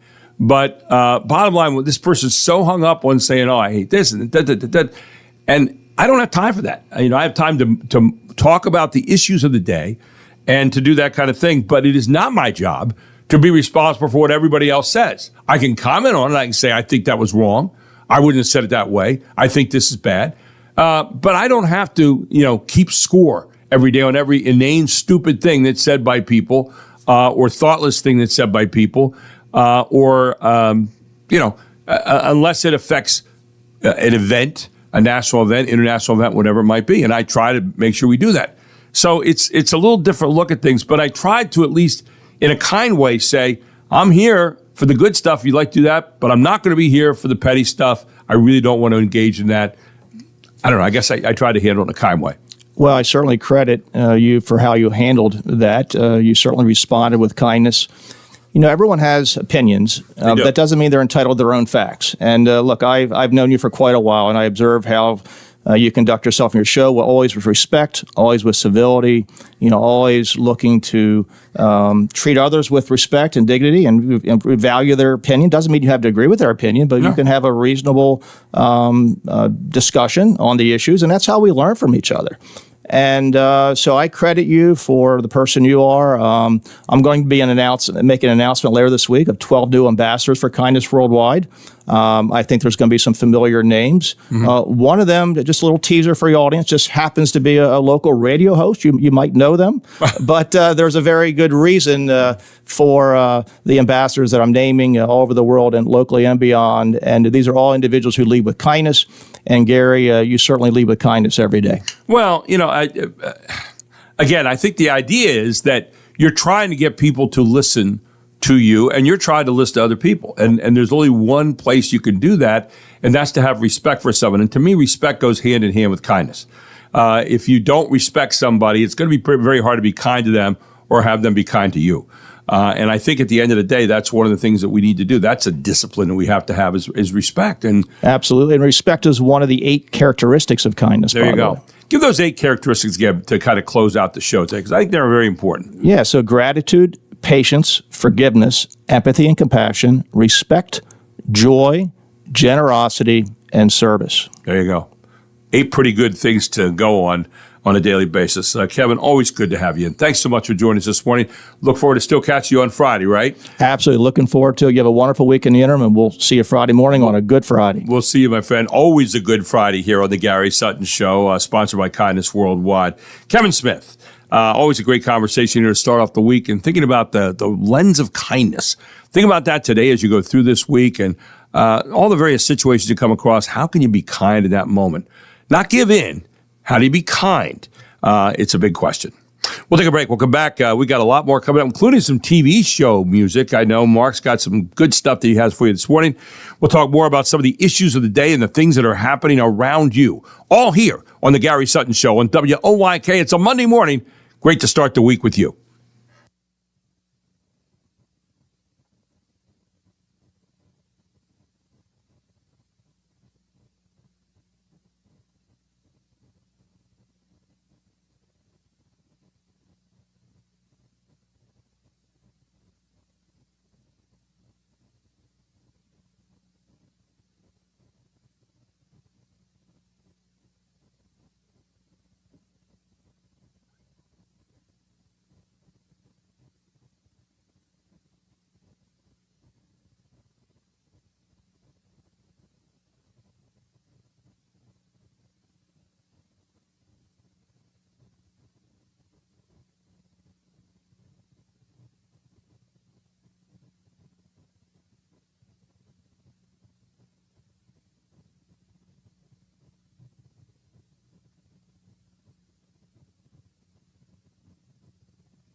Yeah, it was on this date 60 years ago.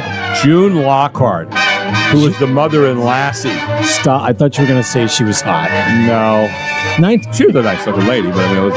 1965. Oh my gosh. The science fiction classic Lost in Space. Yeah, I don't think I watched this, mostly because the annoying song in the beginning. Billy Mummy. Yeah. Angela Cartwright was his sister Penny, but of course the big star of the show, Jonathan Harris. Yes.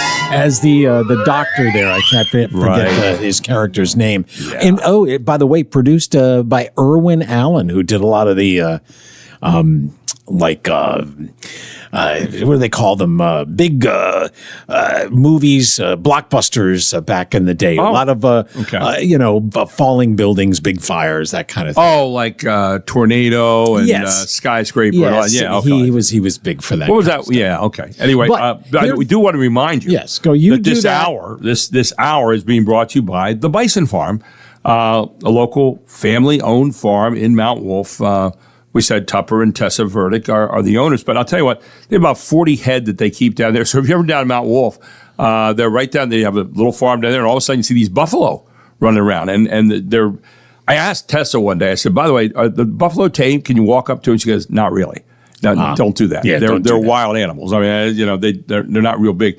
And I've seen buffalo before, and they like to charge things. So I'm thinking they look cute on the nickel. Yeah, you jump over the fence to go play. You're on the visiting team. Okay, you're on the visiting team when you enter their field. But most people don't do that. Right. However, they do harvest buffalo. But now that you've mentioned it, for food, you could buy the bison burger right now. By the way, at Central Family Restaurant right across the street here at Carl Spangler's place, and Augie's, of course, which is one of our sponsors here up here at the Central Market. Tuesday through Saturday, 10 o'clock to 2, and they have bison burgers up there. They're right next door to the Bison Burger stand, which is right there at Central Market. They're also at New Eastern Market on Fridays. They carry a wide range of products from ground bison and burgers to steaks and roasts to the briskets, which I am a master at making. I'm not a master at much, but I can make a mean bison brisket.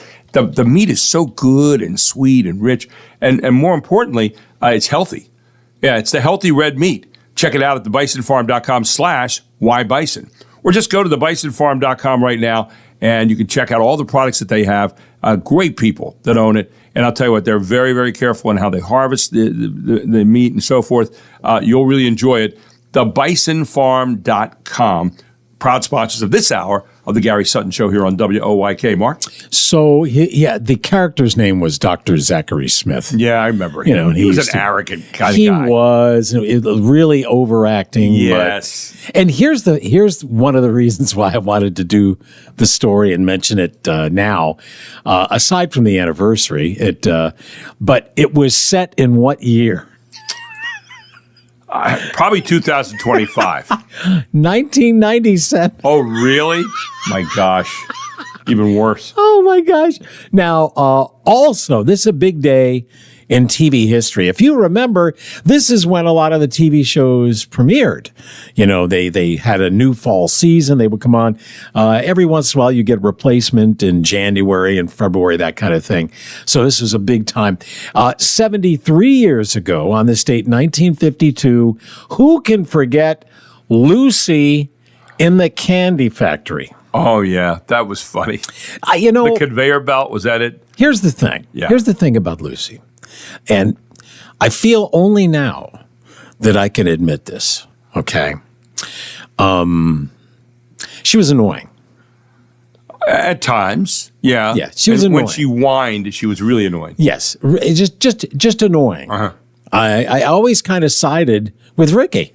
It's like, yeah, just listen to Ricky. It's the reason they got divorced, right? I mean, apparently. Yes, I just found her annoying, and the Candy Factory was just... That was it. It underlined it. Yeah. Anyway, it first aired on this date. Also, 54 years ago on this date, so that's 1971. Right. Columbo debuted on NBC. One more question. Peter Falk. Yeah, and then he would zing you with the... And the funny thing was, you didn't get tired of his shtick for a long time. I mean, every case was a little different. Yes. But the zinger at the end. My wife, she. Where's he going with this? And he's always got you. Yes. My wife. And I understand what you're thinking there, sir. I really do. But my wife, she asks me every day to go out and get the lighter. I go out and get the lighter, but I notice you don't have your lighter. Yeah. Why did you lose that? your lighter? Yeah. And we found this lighter at the. I just don't. I'm sure there's a logical explanation, but so that Peter Falk. He was so good in that role, doubt. Columbo. And they still run the reruns to this day. Now, when was the last time you watched a rerun of an old show? Every now and then I do it. And I just, for no reason other than to do it, See, I do it for nostalgic. Okay, that's kind of where I'm at. That's it. I watched a couple of old episodes from Laugh-In. Yep. Remember that? And I watched, I think, the Bob Newhart show.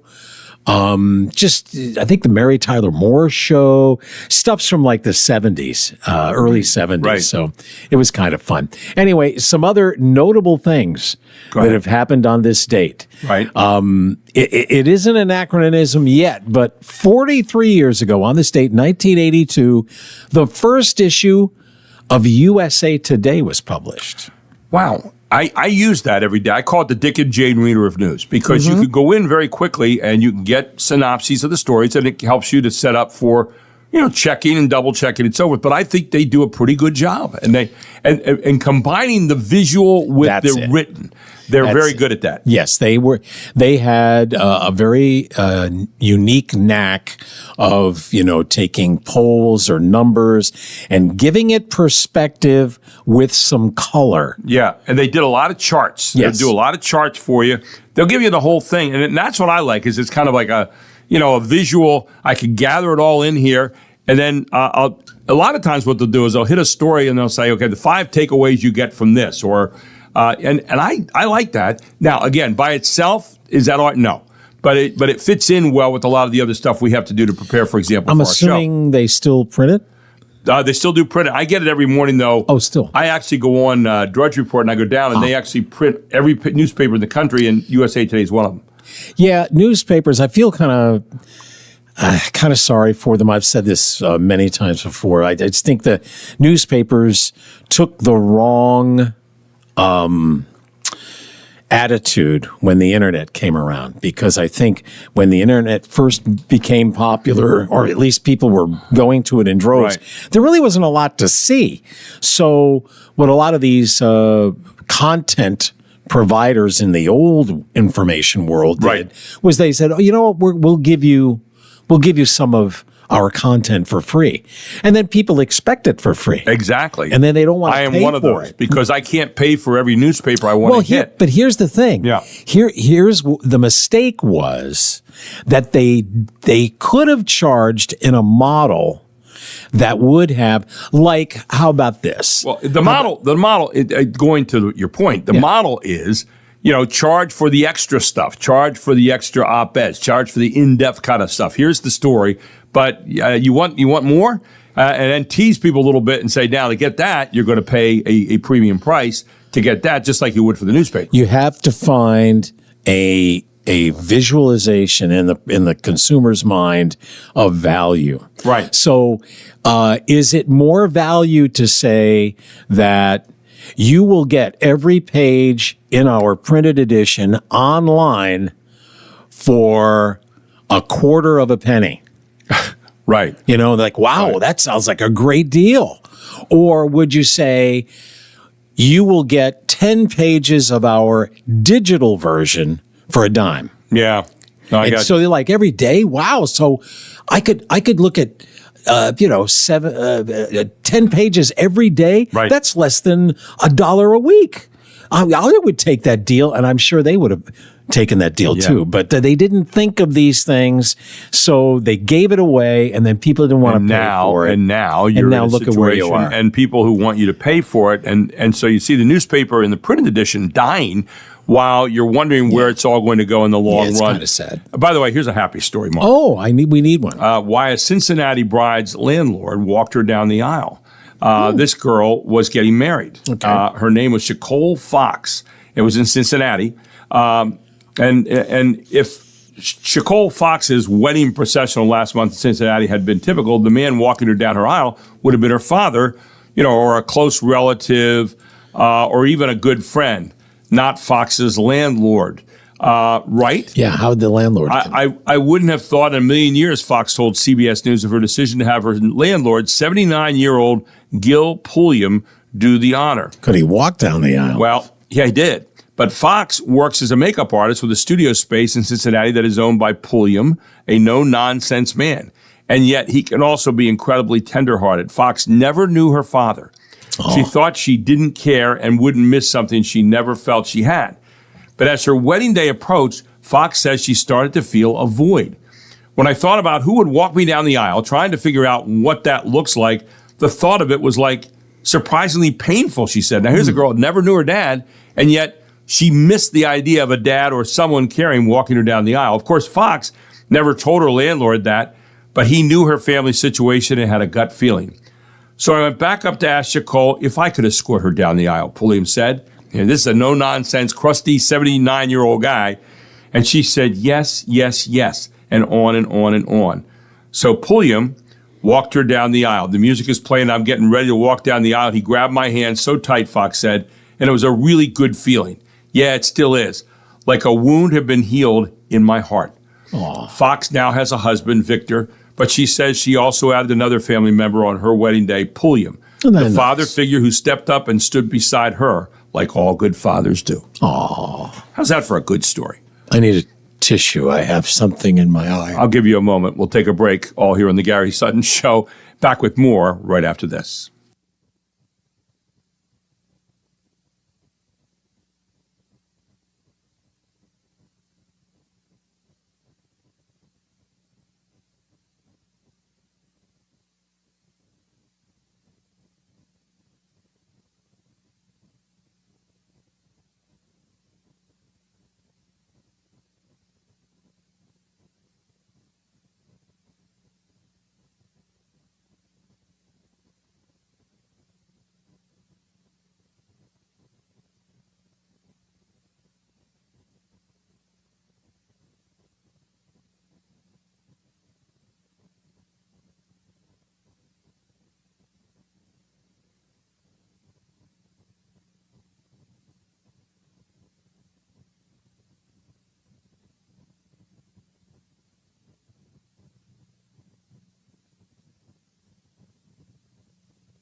house, sitting in the back room, waiting for the big boom. I'm in the bedroom, waiting for my baby. She's so mean, I don't care.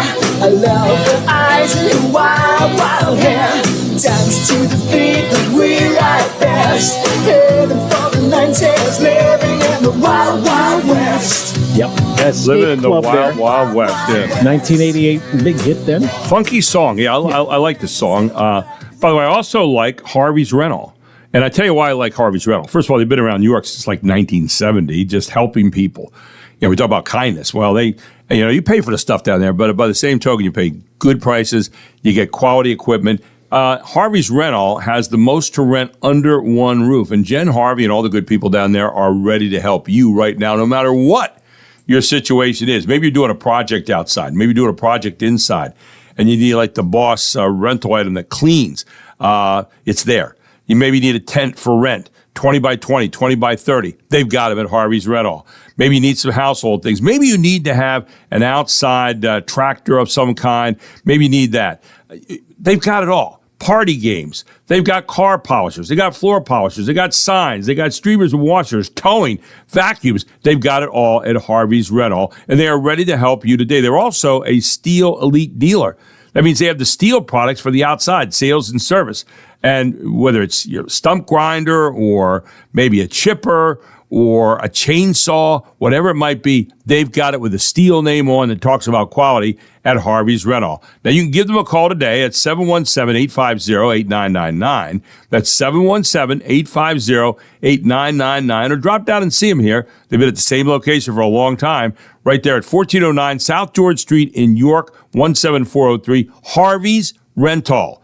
For everything you want to rent under the sun, they've got it all right there. Now, chances are, if you don't have it, Harvey's does. Tell them Gary Sutton proudly sent you, and get down and see Jen Harvey and all the good people at Harvey's Rental, 1409 South George Street in New York. Call them today, 717-850-8999. That's 717-850-8999. Open Monday to Friday, 7 a.m. to 5 p.m., Saturday, 8 a.m. to 4 p.m., and you can check them out at harveysrental.com. So let's talk about entertainment. Dave Bargatze hosted the 77th Annual Emmy Awards, which saw Seth Rogen's The Studio win all the top comedy honors. Lead actor, directing, writing an outstanding comedy series, making it the most awarded comedy in Emmy's history. Adolescence followed with 6 wins, including Best Limited Series and a record for youngest male acting winner. Owen Cooper, on the drama side, The Pit, about a Pittsburgh trauma center, took home 3 awards with Noah Wiley named lead actor. He thanked the real heroes. To anybody who's going on shift tonight or coming off shift tonight, thank you for being in that job. This is for you. Sound courtesy of CBS and Television Academy. And Severance star Tremel Tillman made history as the first black man to win supporting drama actor. Michelle Polino, Fox News. And in other entertainment news, this is kind of sad. Bobby Hart was one half of the songwriting duo Tommy Boyce and Bobby Hart. They wrote hit records for Chubby Checker, Paul Revere and the Raiders, Jay and the Americans, and several of the Monkees hits. They also produced the music for several Columbia Pictures films. Boyce and Hart recorded 3 albums together, one of which produced a top 10 hit in 1968. Oh, I wonder what she's doing tonight. Tommy Boyce died in 1993 after months of declining health. Bobby Hart died last Wednesday. He was 86. Jack Callahan, Fox News. I read an article this morning, Mark, about ChatGPT, and they're saying ChatGPT can be a slippery slope. Now, you and I have talked about that, and I think most of us would know that right away, but you can go from not trusting it to picking a restaurant for date night. Yeah, there are people who do that, to allowing it to plan your entire wedding and honeymoon.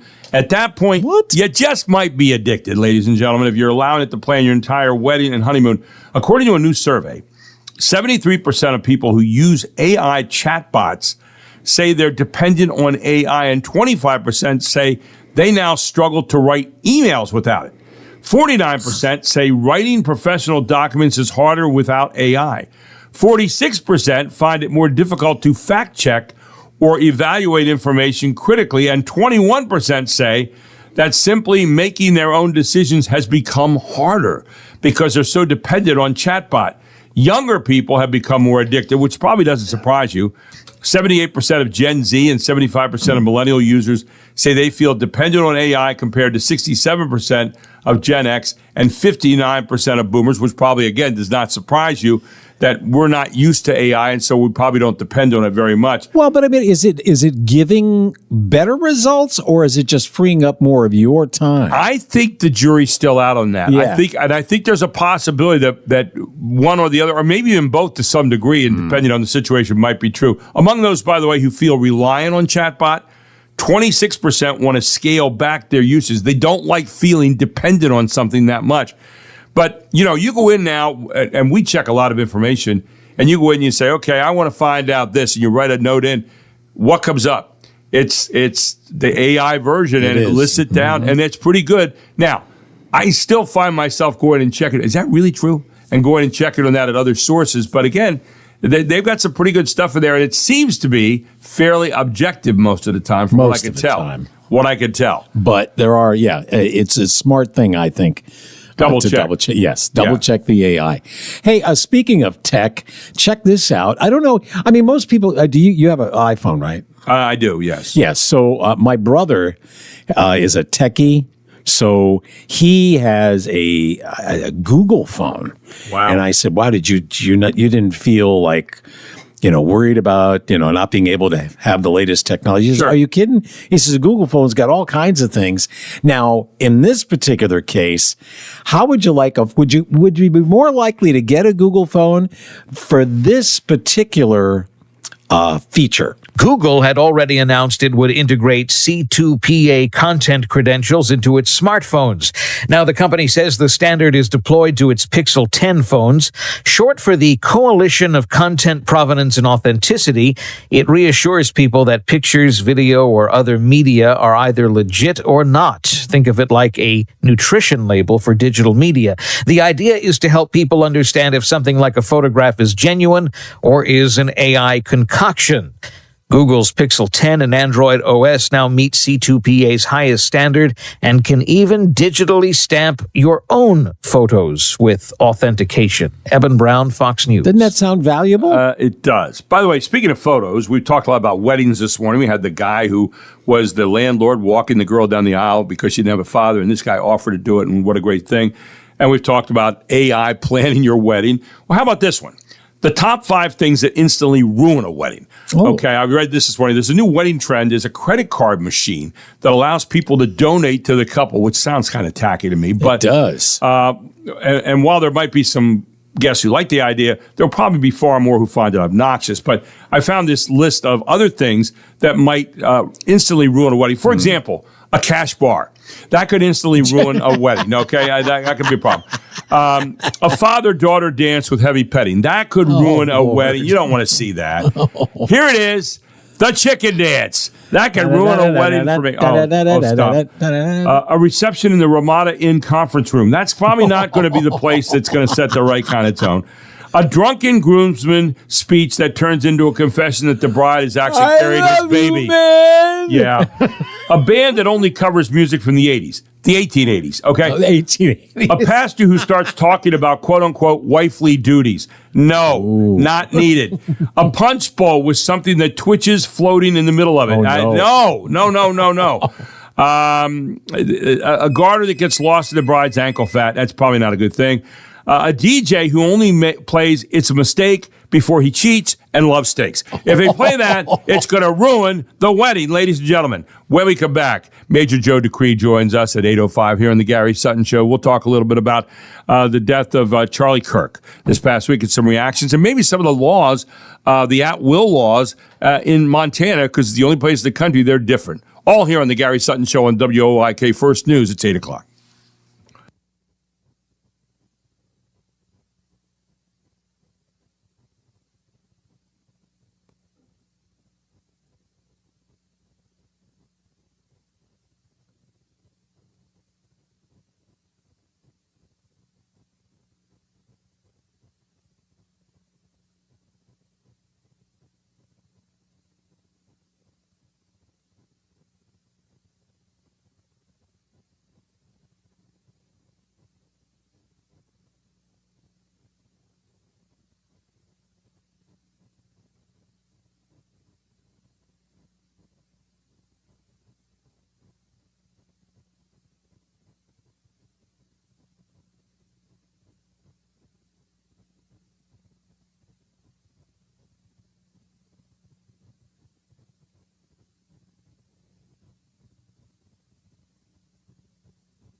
is back on its new home on York's only local station.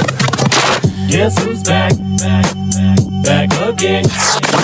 This is the Gary Sutton Show on WOYK. I'm back.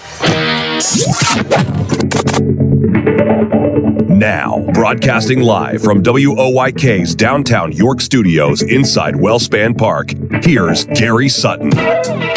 By the way, thank you so much to the Bison Farm for sponsoring our last hour of the Gary Sutton Show, local family-owned farm in Mount Wolf. They are about 40 head of bison they keep down there, and Central Family Restaurant, Augie's both offer bison burgers. If you've not had them over there, try them. They are fantastic. Great meat. You'll love them. You can also buy their products, by the way, through the market stands at New Eastern Market on Fridays, down there at the New Eastern Market, and the Central Market Saturdays for sure, and usually Tuesdays and Thursdays sometime as well. But the bisonfarm.com is where you go. The bisonfarm.com. Full range of products from ground bison and burgers to steaks and roasts to the always favorite bison brisket. And the Bison Farm, by the way, it is the healthy red meat. You can find out why by going to bisonfarm.com/whybison. Thanks to them for the last hour of the Gary Sutton Show at 7 o'clock. Welcome back to the 8 o'clock hour here, and our show sponsored by our presenting sponsor every day, Barley Snyder Attorneys at Law. You can find out about them at barley.com. Innovative legal solutions for your business. They are a law firm for today's business world. Right here in York, they're located at 100 East Market Street. You can call them at 717-846-8888. They are open every day 9 to 5 on weekdays. But you can go to barley.com and find out about the 29 different areas that they practice law in Pennsylvania and Maryland. I'll tell you what, these people are experts. And from my state, my particular view, they are the gold standard. I've met a lot of them. We'll have another one on tomorrow as we meet people each week from the Barley Snyder Law Firm who are real experts. But you know what else they're good at? You know what else they're experts at? People. They understand people. They get to know people. They get to know about your situation and make sure they can represent you in the most complete way possible. And to me, that speaks well of what they're trying to get done out there every single day. Barley Snyder, Attorneys at Law, and they are there every day. Welcome back to the Gary Sutton Show here, 8:07 on a Monday morning. We're just getting started for the week here. And it is 60 degrees now out on Brooks Robinson Plaza. Just took a little walk out there for a moment. And really nice weather today. I haven't had any rain in a while. We need some rain here soon. No, we don't. I don't want to mow the lawn. Well, I like it because the ground gets harder. And when the ground gets harder, your ball goes further. The ball rolls further. It's harder. And I love it. I love it. Someone said yesterday, man, I hate when the ground gets hard. And ball. I said, not me. You get Me neither. You get up there a little bit higher in age, you'll find out what I'm talking about because it works. But anyway, Joe Decree, Major Joe Decree in Montana with us here this morning. Last week, of course, the shooting death of Charlie Kirk, who was I guess you say a political activist and a conservative political activist, went around the country. Turning Point is a group that he got started with another partner, and a guy who raised conversation with a lot of people. His favorite thing was, prove me wrong. Prove me wrong. But he turned the mic over. People could ask questions and go back and forth with him. Became a very, very powerful voice in the country at 31 years of age, but was shot in front of all. A lot of us saw the video last week. So Major Joe Decree with us this morning, veteran of Kosovo, Afghanistan, and Iraq, as he takes a look at the world through the eyes of a vet. Good morning, Joe. How are you? I'm doing good, man. What's up? Well, talking about Charlie Kirk a little bit. You and I were texting back and forth yesterday. Yeah. And, you know, your take on everything that happened last week, a lot of people saw the video when it came out right away. And, of course, then it was pulled off the internet a lot. And first of all, do we put something that graphic out there for people right away? I mean, you've lived in a world where you've seen these kind of things happen. You've seen graphic stuff. But when it comes to consumption by the public, is that something that ought to be out there right away, in your opinion? Yeah,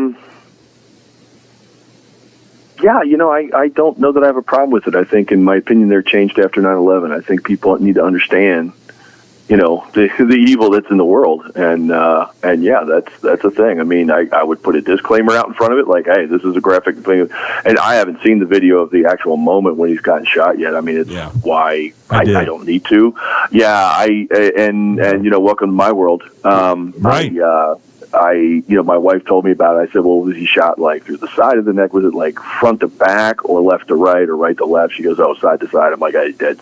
Yeah. And she said, really? I'm like, yeah, there's just too much going on in there and too small a space. And, I said, unless he was shot at close range with a very small bullet like that managed to weave in between the nerves, the arteries, and the bones, there's no way he gets out of this. No, it was you can't, it was 308. You can't unsee it. You can't unsee what it was. Right. So now we've got this guy. By the way, I would not call him an activist. Like, I don't know, like, people have been saying that, and I don't like, I'm not offended or not like taking big issue with it. I would not call him an activist. There was no call to arms there. He was a cultural commentator. Which is a new thing in kind of American, a new-ish thing. Like, I would see him, like, I don't know why, because he wasn't saying, we need to, I guess he was saying we need to affect political change, vote this way kind of thing. But yeah, I guess, I don't know. I'm not comfortable with the term, but it's probably accurate enough. Like, I don't know. Just me. Maybe I'm weird. Yeah, because I see activism as leftist, saying, you got to do this, you got to do that, like, do this now. All he did was say, read up and get smart. Right. And make your own damn decision. He was I've heard the word influencer used a lot, and I that's a word that annoys me sometimes. But, I think he was an activist in the sense that I think most influencers don't influence anything. I think they just are self-aggrandizing. Well, I think he decided, he was 31 years old, he decided to get active on college campuses and activate people in terms of having conversation, asking questions, challenging. He certainly challenged with a lot of, pretty overt statements. And yet, and someone said, well, he incited people to kill. I said, no, he didn't. He incited people to listen. I said, I could look at some of the stuff he said and say, if you look at that's some pretty harsh stuff there. And there's some I think the left, straight up. Yeah, I think the left does incite people to kill. And I think there's many on the left, especially in the leadership, that uses the rhetoric they do, hoping incidents like this will happen.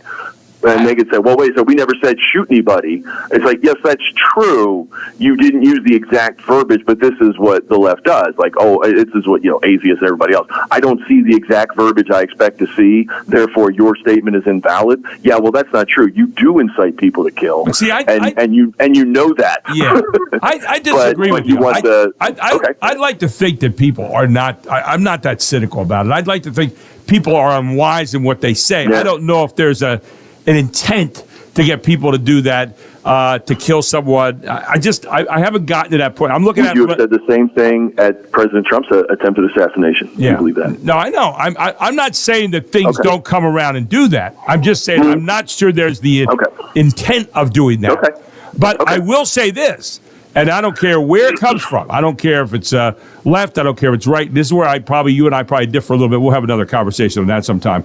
But the idea that everything is, I use Goblin's Law a lot. Goblin come up with the idea that in social media, the longer you go into any political conversation, the higher the odds go, the higher the percentages go that the Nazis or Hitler will be mentioned at some point in time down that line, which if you think about it, you laugh and then you go, oh, wait a minute. That does happen.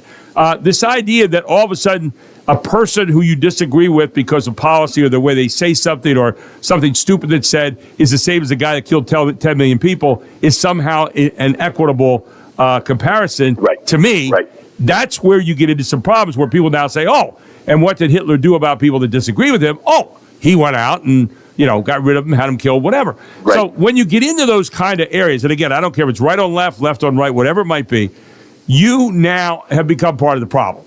You have now become part of the problem. Maybe nothing will happen, and maybe something will happen. And I think that's where you and I might come back to agreement again. Yeah, I agree. And just a note on Godwin's Law, Hitler and Nazism is a left-wing thing, not a right-wing thing. The National Socialist Party were, in fact, socialists. Anyway, having said that, I do agree with you. I think when you are in the public space, you have a responsibility for your words, not ultimate responsibility, not like, well, we said, Donald Trump's an existential threat to democracy, which is funny because there's no democracy in the Constitution, so I don't care about it. therefore it's okay to take a shot at him. Like, no, that's not I think you have to take some reasonable responsibility for the words you utter. And I think that is gone from the political discourse. And let's do some basic things. Let's do some like when referring to presidents and senators and congressmen, address them by their title and name. Right. Not like Trump or Obama. It's President Trump, President Obama. And I didn't like President Obama, but I referred to him as that. And when I was in uniform, I wouldn't let my guys do it either. That was during the Clinton years, and they're like, well, Clinton. I'm like, that is President Clinton, your boss. Yeah, you refer to him that way. They're like, well, you don't like him either. I'm like, that's not relevant. You refer to him in this way. You're doing what you're supposed to do with your job and having discipline. And there's a word, discipline. Like, are we disciplining ourselves at work? I saw a number of people got fired over the weekend and over the week for saying stuff about Charlie Kirk. Right. And you have at will termination in a lot of states. The only state that they don't have that, strangely enough, is Montana, where you live. Yeah. Montana has a good cause rule. They're the only state that does not adhere to the at will doctrine where you can fire somebody. But what they do is after an initial probationary period, employers can only terminate an employee for a legitimate performance-related reason or good cause. That's interesting. Right. Yeah. Well, we do work and things like that. And insurance, believe it or not, Montana is a very expensive state to insure yourself in. Okay. At any level, because all those rules are kind of run by the tribes and the teachers union here. Oh, which is very big, and so it's weird. People are like, "Well, Montana's a super conservative state." Like, we're not. Locally we vote blue. Nationally we vote red. What does that mean? I have no idea. But that's us. Yeah. So what happens is, especially with employment law, you get union style. Which it's funny because so many of the Indians don't work. Because they get the stipend from the BI. We talk about reparations for blacks. Well, that doesn't happen. It does happen for the Indians. So they get, they get stipends from the federal government. So many of them don't work, which is very interesting. Now, there are areas where they do, and I'm not saying, I'm not. I got you. I think it's great. You want to work. But there's a lot of influence from those things, and so you get a lot of odd clauses. You can be fired for any reason in your probationary period. After that, you cannot. That's right. Hey, I want to come back. I want to talk a little bit more about this, about what we say. And Mark wrote a note to me here about, could you talk about a shot 200-plus yards that happened in this rally? And are we seeing, because of these kind of things, we saw it at Butler, Pennsylvania, the shot against Trump, it killed somebody in the audience, and we see it here, it kills Charlie Kirk. Our outdoor rallies, do we start ending those? I saw a lot of representatives, Congress people, and senators. When I worked security, well, we'll come back. Rallies, oh my God. We're going to come back and hit that all here on the Gary Sutton Show. Major Joe Decree, the world through the eyes of a vet, live from Montana this morning, all here on the Gary Sutton Show. Back with more after this.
1-1. And a swing and a line shot deep to right field. 1-0 York. That leaves the stadium. Wow, Miles Symington teeing off with a rocket. He got around on that thing. And it's 1-0 here in the second inning. That was gone in an instant. First offering, he swings, hits it in the air, high and deep, right center field. Thomas, a long run back. It is gone! Caleb McNeely, a towering 3-run home run. And the Revs go in front 4-2 here in the sixth inning. Swinging a high drive to deep right center. Symington going back at the warning track, leaps up, and did he bring it back? He brought it back! Miles Symington robs Seth Beer of a home run! Leaping up with his glove over the wall in right center. Miles Symington with one of the great plays of the year. Breaking ball, line drive into right. It's a base hit. Colway is at third. He's coming in. Fontana's throw is right on the money. Chris Williams tags him out. Throw behind the runner at first, and back on a dive is Cody Thomas. Shane Fontana keeps the Revs in front with a throw on one hop to the plate. The 0-1. And a swing and a drive. Deep left center toward the video board. Gone! Chris Williams stood there and watched it. He knew it. And the Revs have some insurance here in the ninth on their third home run of the day. It's 5-3. Here's the 0-2. Breaking ball, strike three, called, game over. And the Revs win the finale here at Long Island today. 5-3 the final, and what a game that was. And the Revs win it 5-3 the final, 72-51 with 3 games to go before playoff time. And, of course, the Revs will be back here on the 20th and 21st as we start the playoffs, and their first 2 games are at home here at Wellspan Park, right where we're sitting right now. Gary Sutton with you, Mark McKenzie as well, as the Revs have the day off today. And then tomorrow, they will finish the regular season series with Staten Island, those 3 games in Staten Island. So they're off today, and they're staying in New York. And I talked to Darryl last week. He said they were thinking about getting down to the World Trade Center today and different places like that. So he was excited about being in New York City, having a chance to have a day off, and just he and some of the players heading on downtown. Anyway, back with Major Joe Decree and veteran of Kosovo, Afghanistan, Iraq. Joe, talk about, and just for a moment, just a specific act that happened last week, where this guy apparently took a shot 200-plus yards. First of all, these outside rallies. We saw what happened in Butler the other year with President Trump. We saw what happened here the other day. Are they becoming things of the past now? Are we going to see outdoor rallies start to go, or people are going to keep on going? No. Go ahead. No, they're politically too powerful. Okay. So having done a lot of security work, one, that shot, if you want to come up here to my house, I can get you to make that shot in about an hour. Really? Okay. Like with no experience. So this is not like some sniper shot. 200 yards, you don't even have to correct for wind. Like, don't worry about it, and it's a wide open, shot right to the target. Like, from a security perspective, that situation was a nightmare. Right. Because you're on high ground all the way around. You're in a bowl, or you're in an amphitheater, so you're in a bowl. So you have what's called plunging fire. You're shooting downhill. Now, adjusting for the hill, up or down, I mean, there's a little bit of art and science to that. Right. But at 200 yards, it's all pretty negligible. So he was either aiming for the head and didn't compensate right, or he was aiming for the chest and overcompensated. But either way, like if the neck shot at 200 yards, I mean, the human neck, I'm about 17 inches around. That's pretty average. Yeah. So maybe 5 inches, 6 inches across. Yeah. That's a shot I can make. It's not one I'd like to. Right. But head, much bigger. Chest, I mean, you aim center of mass if that's the safest shot. So my guess is he was either aiming head or chest and either over or under compensated. But there's no wind and there's no obstruction. There's no obscuration. There's just a straight shot in. But from a security perspective, and his guys are all former special ops guys. Like, I mean, you look at them, it's like, oh yeah, I bet that guy was a SEAL. I bet that guy was a Green Beret. And you cannot cover enough angles on an indoor or an outdoor venue. You know, if I was the security team, you know, walking into that and seeing how we're going to set up, I'd have been like, boss, we need to move this over to a flat grassy area over there. Or can we get on that roof, like where the guy was shooting? Like, can we get on the roof? Like, this is bad. I don't like this. Like, I would have been geeked. If I'd been on his detail, I would have been absolutely geeked the entire time. And why they didn't have at least drone coverage to the roof, or a lot of people up there, like, is amazing to me. Let me jump in with that, because I think I'm hearing a lot more about people saying we can get drones. Put drones up there that are going to at least be able to get, you know. I mean, every law enforcement agency has them now. Like, it's standard kit. You know, like not every cop has one, but every department has, you know, one with a couple operators. Even small, insignificant departments very often will have them. I know Pennsylvania leads the league in small, ridiculously small police departments of 2 and 3 men.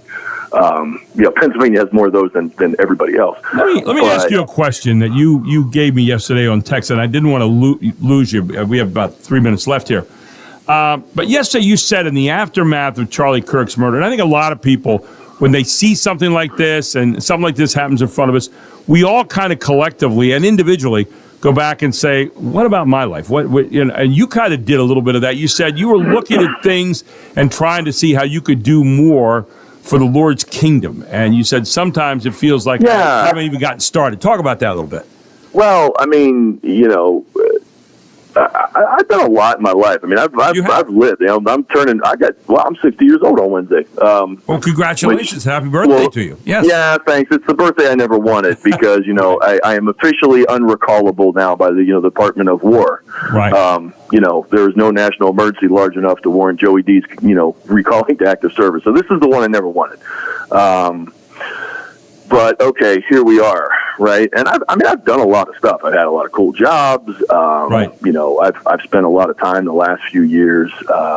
You know, my wife and my good friend Jeanette are, you know, probably cringing at this point, you know, trying to figure out, well, what is it all meant? You know, because I've had a lot of jobs. I've moved around a lot, but I think that's my gift, you know, is come in, do the damage I'm going to do, and then go to the next thing. You know, I'm kind of that guy. Yeah. So, you know, putting that in perspective has been tough. And, you know, one of the great regrets I have is that I did not get my head out of my fourth point of contact a lot faster when I got off, you know, when I retired and gone to like a seminary and gone back in the military as a chaplain. I think that would have been a great, even just the National Guard. I think that would have been a great cap off to things. All right, that didn't happen for whatever reason, whether it's God's will or Joe's an idiot, or, you know, I like to think Joe's an idiot. So here we are, and I'm, you know, I have a small church, and I talked to we had like 12 people, you know, this weekend. You know, I have a small church, and I'm trying to do things for vets and for God. And, you know, here's a guy who is literally half my age, you know, and I've met Charlie Kirk. You know, he's come up here for a couple rallies. I mean, I shook his hand. Like, he wouldn't remember me. We didn't have a conversation. I said, hey, Charlie, you know, appreciate the work, you know, keep going, you know, kind of thing. You know, he was an impressive young man. He was here several years ago. He was here a couple years ago for a rally. About a minute. You know, I appreciate somebody like him who just sort of steps into that breach and says, yeah. And you and I have talked over the years. We always knew that the tide would have to turn with the younger kids, because our generation, you know, we didn't understand how you know, things had changed and how people were thinking now, and especially the younger generation, and how to appeal to them and all this kind of stuff. And we, you know, the younger kids all say, what's the technology? It's not. They just think different. And so here comes one of their own who says, who actually does things and says things the way you and I would do them. So this guy is like a really, like that's Charlie. And now he's doing these things, and he says, you know, I want to be known for courage in my faith. I want to, you know, he would have, you know, Bible discussions with atheists and stuff. And I'm like, you know, what do I do for God? I'm like, I don't even know if I know any non-Christians at this point. You know, like, I don't, you know, I'm not a street corner, you know, repent for the end is near kind of guy. I don't, you know, I mean, if that's not my thing, it's not your thing, you know, but, you know, you have a radio show, and, you know, after your first career, you know, you launched the second one, which is you're probably influencing more people, you know, via radio than you did as a teacher, which is interesting. You know, and I was looking like, well, what do I do? Maybe, like, I don't know that I do anything. Maybe we end with that question today, to be continued, because you're going to find out. And, yeah, hey, good stuff this morning, Joe. Always appreciate it, man. Thanks for all you are doing. Eat bison. Yeah. I got to plug your farm, man. Like, if you haven't had bison, you're an idiot. Oh, it's great stuff. Great stuff. Yeah, it really is. Hey, thanks so much. Bison. Catch you All right, next man. week, okay? All right, now. Major Joe Decree from Montana, where they eat bison regularly, but we were talking about the bison farm earlier. Anyway, when we come back, Mark Hendrickson is going to join us, former Major League pitcher and Major League, not Major League, but NBA pro basketball player. And he'll join us here with his perspective on the world here on the Gary Sutton Show on WOYK.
Welcome back to the Gary Sutton Show on WOYK, the I'm Bad album, Michael Jackson. Yeah, again, every song on the album was like a number one on the charts. Guy, I've always said a guy had more talent in his little finger than most people had in their whole body. The way you make me feel. Yeah. Well, that's kind of what we try to do every day, the way we make you feel, and, thinking about the issue of the day and some of the fun stuff, too. Yeah. As he's dancing, I mean, guy was unbelievable. But anyway, welcome back. Gary Sutton Show here on WOYK, where it's 8:35 on a Monday morning. And, of course, that means Mark Hendrickson joins us. Mark, of course, a former NBA basketball player at the Sixers and with others. And at the same time was also pitching in Major League Baseball. And only 12 people have done that, ladies and gentlemen. And he is with us here this morning. He gives us great commentary on a Monday morning. Good morning, Mark. How are you? I'm doing well. How are you? I'm doing pretty well. Mark just brought something up, though, that was really interesting. He said, look at Penn State. He said they're 3-0, and against nobodies, by the way. And they haven't covered the spread one time. And I was thinking about that. And I thought, you think about that today, and gambling has become so close to performance. And you and I talked about it one week about how people get mad and all that kind of stuff. But does it bother you the closeness of gambling right now to the performance part of sports? What are your thoughts on that as you generally think about it? Well, it's very interesting that you bring that up because when I was at college at Washington State, there was a scandal about fixing games with Arizona State University. Don't want to get into too much. I can't recall exactly, but it was almost the first time you started to see some games that were questionable when it came to actual performance. Yeah. And, some of that stuff it's a big industry. It's big money. You see it all the time with, I think it's kind of transferred over to sports to where it's become more about sports than if you go out to Las Vegas. You see a lot of sports books that are packed on a weekend. It's a big business, so it affects the purist point of view when it comes to sports. Hopefully it doesn't happen, but there's situations where I think it's proven that it does happen on occasion. There's a story out there this morning on ESPN about 13 players from 6 schools who are involved in gambling schemes. So does it become, it's become kind of an acceptable thing. I mean, you can't go through the day without watching 5 or 6 or 7 commercials on gambling. And now we're seeing players get involved in schemes. Was this just going to kind of be a natural progression here in this whole thing? I think what you find with athletics is athletes are so competitive. You see a lot of guys that get involved into, card games, whatever you have. I mean, I'm not going to sit here and deny that there's not card games that happen, in both the NBA and Major League Baseball. Right. And it's a lot of it's camaraderie. You're traveling so much. It's a great way to kind of bond. It does get out of hand, but you also find that athletes are so competitive, it usually carries over to a bunch of different things, and gambling's one of them. If anybody's ever, placed a bet, whether it's a sports game or at a casino, you kind of get the adrenaline rush of what's going on, but it can be very slippery slope to where it can get out of hand, and now all of a sudden you're in a much bigger dilemma than just your recreational gambler. It's amazing. I was out in a golf tournament yesterday out at Honey Run, and I just was listening to some of the different people, and they said, man, my fantasy football thing is going today. I'm going to win some money this week. And then another guy says, well, who'd you bet on this week? Who'd you have on the card? Who'd you have on your bets? And, it's become such a big deal. And people are putting some serious money down now who heretofore had maybe just been the regular folk, maybe, throwing up a couple bucks down. Now it's a lot more than that. I mean, it seems like it's becoming more and more a part of our daily thing. Are you seeing the same kind of thing? Yeah, and I think what's interesting is if you start to look at the point spreads out in Vegas, those guys are phenomenal. I mean, I had some friends, I've never placed any bets on sports, but sometimes they're like, how do they get these point spreads so close? Because a lot of time as an athlete, you're out there, you're just playing. It's never even crossed your mind to think about anything when it comes to gambling. Because it's your job. You love doing what you do. But when you get away from it, it's amazing how you hear and watch and see anybody who's involved in that is just it's phenomenal. Every week, the point spreads just seem to work themselves out. It's a big industry, and I think it's only going to get bigger. Yeah, I see it, and I wonder how. What the end line is here on this thing, and I'm worried about it a little bit. It's always interesting to me, too, to watch these gambling commercials they'll come on, and then at the end and say, problem gamblers, call this number. So you recognize that there are going to be a lot of people who are going to come into this. And again, each of us has to be responsible for ourselves. But by the same token, I mean, they're recognizing, it's kind of like damning Caesar with faint praise. You're kind of saying, yeah, by the way, for you guys over here can't handle it, yeah, here's the number to call. But other than that, everybody keep on coming and get your bets down, right? Well, I mean, let's give props to the professional organizations because you know what? We have discussions about this every year at the start of the season. You have rules that are in the clubhouse, in the locker rooms that just,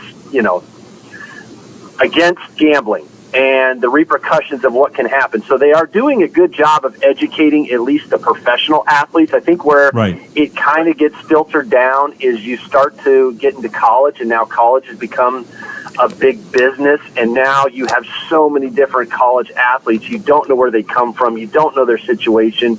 They probably, make some poor decisions, and now you can't police that as much as you can the professional ranks. And so I think the guys in the pros really understand the magnitude of, you go down that path, you got some serious consequences and you might lose your career. But as far as college, there's so many kids that perhaps see it as an opportunity to make some money that they're not making through NIL. So I think you're right. It could be something that be interesting just to see how it plays out because it's becoming a big, big business. Speaking of big business, and again, I'm going to be a little bit of a critique this morning, or have a little bit of a critique.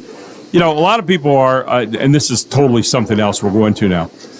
I hear a lot of people talk about like Penn State's schedule this year. Now, Penn State has played some pretty good teams and opening games in previous years, but this year is not going to go down as one of them. I mean, last week was Florida Atlantic. The other day, who the heck did they play?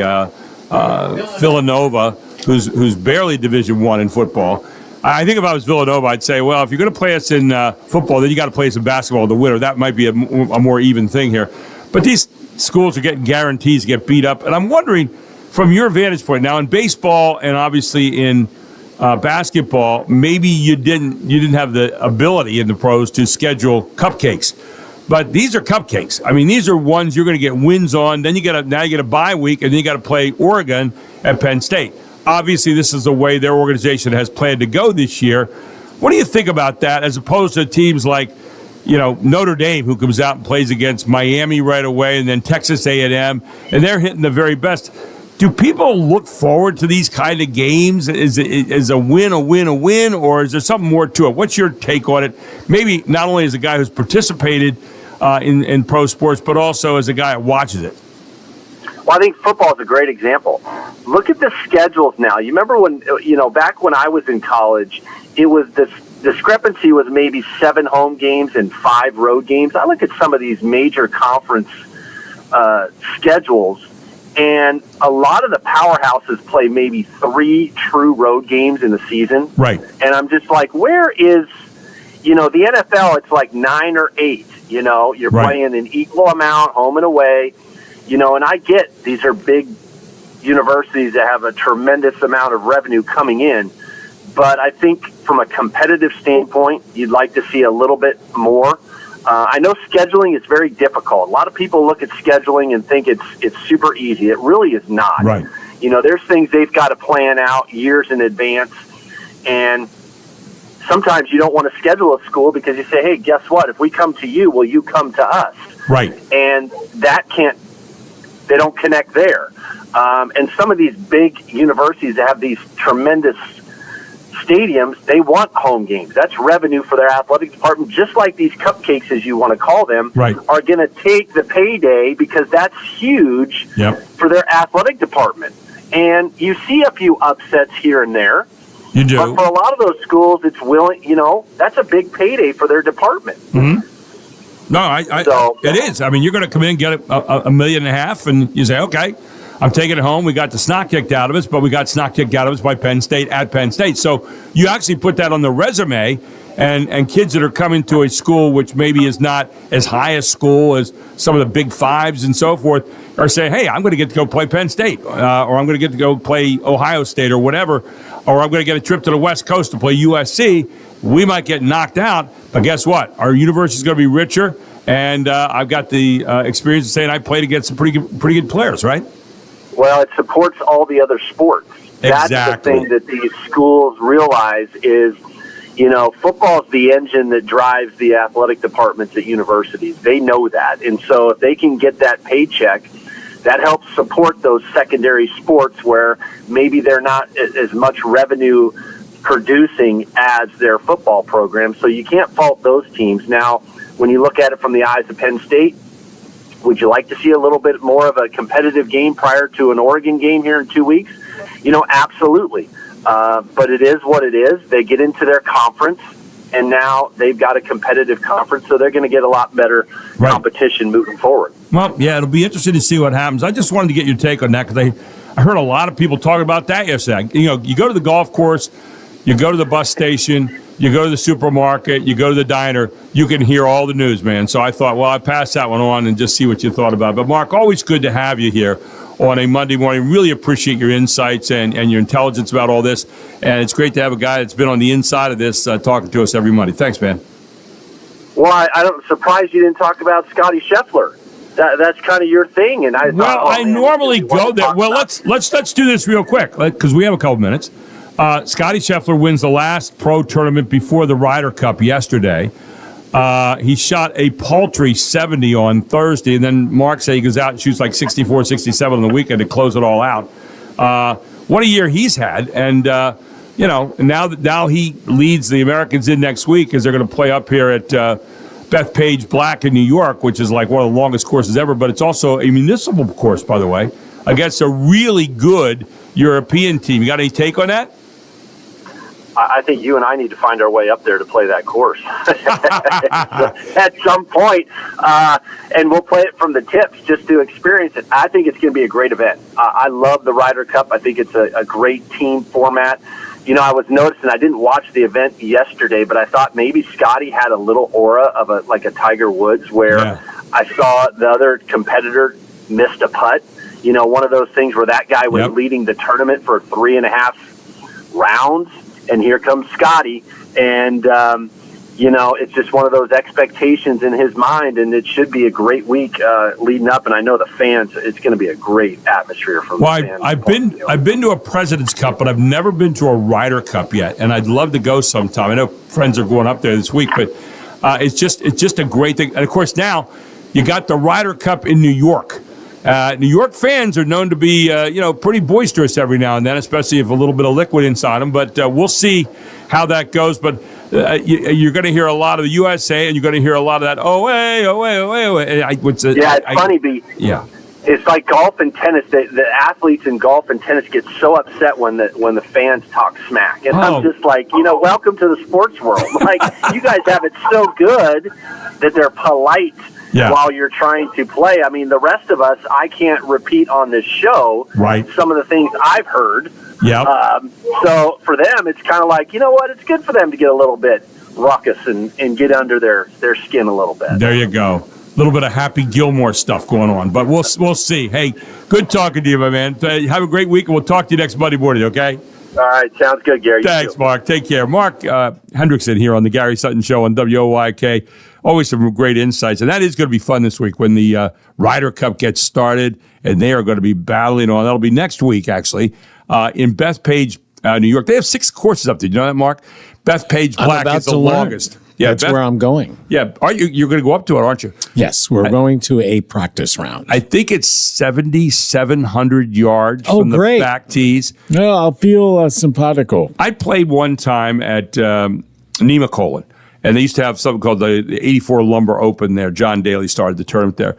And so I played the course one day with a friend. I got to play free. He knew the people that owned it. And so we went out and played. So I thought, I'm going to go back here where the pros tee off. Yeah. I couldn't get my drive to the fairway, and I hit it hard. Wow. And I couldn't get it was 7,600 yards from the back tees, which is insane. All right. I played a course yesterday at 6,800. It's way long. 7,600 yards. Wow. Crazy stuff. We'll take a break. We'll come back with the final thoughts right after this on the Gary Sutton Show on WOYK.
Welcome back to the Gary Sutton Show on WOYK. Some news you just might have missed.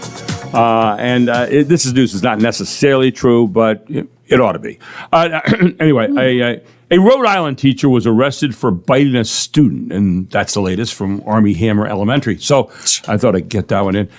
Prince Harry, I saw this week. Prince Harry last week it takes a little time. Yeah, I know. Met with King Charles for the first time in over a year. You know, they've been having their outs. And yes, we won't know what was said until season 52 of The Crown. So you might have to wait for that for a little bit. 52. The Pope canonized the Catholic Church's first millennial saint. Yeah. He will be the patron saint of selfies. That's what I understand. The patron saint of selfies. Yeah. Let's see. Hispanic Heritage Month runs from today until October 15th. However, this year's festivities might get put on ice. On ice. Yeah. Yes. And so here I saw here's one of the weirdest stories from the weekend. A Humpty Dumpty statue was stolen from a New Jersey golf course. Now, in defense of the thieves, they saved it from a great fall. No, you shut up. No, I thought I'd bring that up a little bit. It wasn't bad. It wasn't that bad. Let's see. The Emmys took place last night. It's the one night every year when Hollywood honors its best TV shows by putting on one of its worst TV shows. Yeah. So that's what they do. Go figure. With Ironic. Yes, there you go. Travis Kelce says, did you know Travis Kelce was dating Taylor Swift? Mm-hmm. I just found that out today. No, I'm kidding. Travis Kelce says when he proposed to Taylor Swift, his palms were sweating and his knuckles were dragging. So there you go. Yeah, and finally, Travis Kelce says he cried when he proposed to Taylor Swift. Yeah. Also crying, Chiefs fans who want Kelce to actually focus on football. So there you go. That's what's going on. Some news you might have missed. Interesting. How about this in health news? Go ahead. Now Wegovy helps you lose weight, right? Yes, it's one of those Ozempic or GLP type drugs. Well, now there was a study done to find out, what would happen if you took more of it? A third of the study's participants lost at least 25% of their weight on the higher dose of semaglutide. Brand name Wegovy for weight management, Ozempic for diabetes. The average weight loss is 19%. It's 16% on the current dose and 4% with placebo. The dose.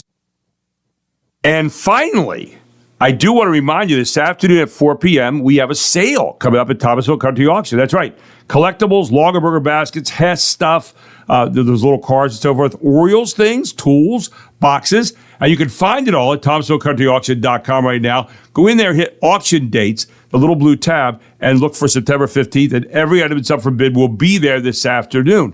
And by the way, if you're thinking about having your own sale, and I had to do that a few years ago with an estate sale, there is no one better to call than Jack and Cheryl Hooks at 717-764-5403.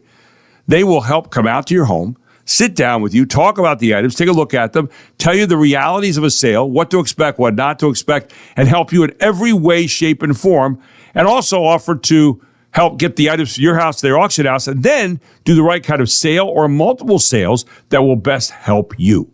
They've been doing that for a long time. Call them today at 717-764-5403. And don't forget to ask Cheryl how you can save money on selling real estate and lots of headaches, too. And if you're looking for a part-time job or a full-time job, they have that as well right now at Thomasville Country Auction. It's a one-stop shop for all of that today. But most importantly, get out there this afternoon for the sale. It's at 4 p.m. Thomasville Country Auction, Route 30 West at the railroad tracks in Thomasville. Mark? So it is 8-track tape day. Yes. It is Google.com day. Right. It is National Caregivers Day. Maybe do something nice for a caregiver if you know that there. It's National Thank You Day. So let's be respectful of each other. In food holidays, it is National Linguine Day. I don't know. And the last one is really good. It is National Double Cheeseburger Day. I'm telling you, go in the Burger King, get that number 4 or 5 down the left, and you'll be in that heaven. Out. I've been trying to make you hungry all morning, and it's. And I think you're succumbing. Is that it? I think it's succumbing. I was hungry, but now I don't know. It's waned a little bit. Oh, okay. It's all right. I'll be ready for tomorrow. Anyway, and coming up tomorrow here on the Gary Sutton Show, we'll have all kinds of wonderful guests. Yeah, we're looking forward to a stop by James. as he talks about our business blogger. And James will talk about an article that he brings to us that I haven't had a chance to even look at yet. So we'll do that tomorrow. We'll have the District Attorney of York County in here. We'll have Jamie Norpel from the Safety Collab. We'll have Gina Pasquale tomorrow. And we'll have you, most importantly. Thanks for joining us today. Thanks for being part of our show. Don't forget, you can text us all the time at 833-478-4729 and check out our question of the day at Gary Sutton Show on Facebook. Thanks for being with us. Thanks to Mark. Have a great day, everyone. Be safe out there. See you tomorrow at 6. It is 9 o'clock.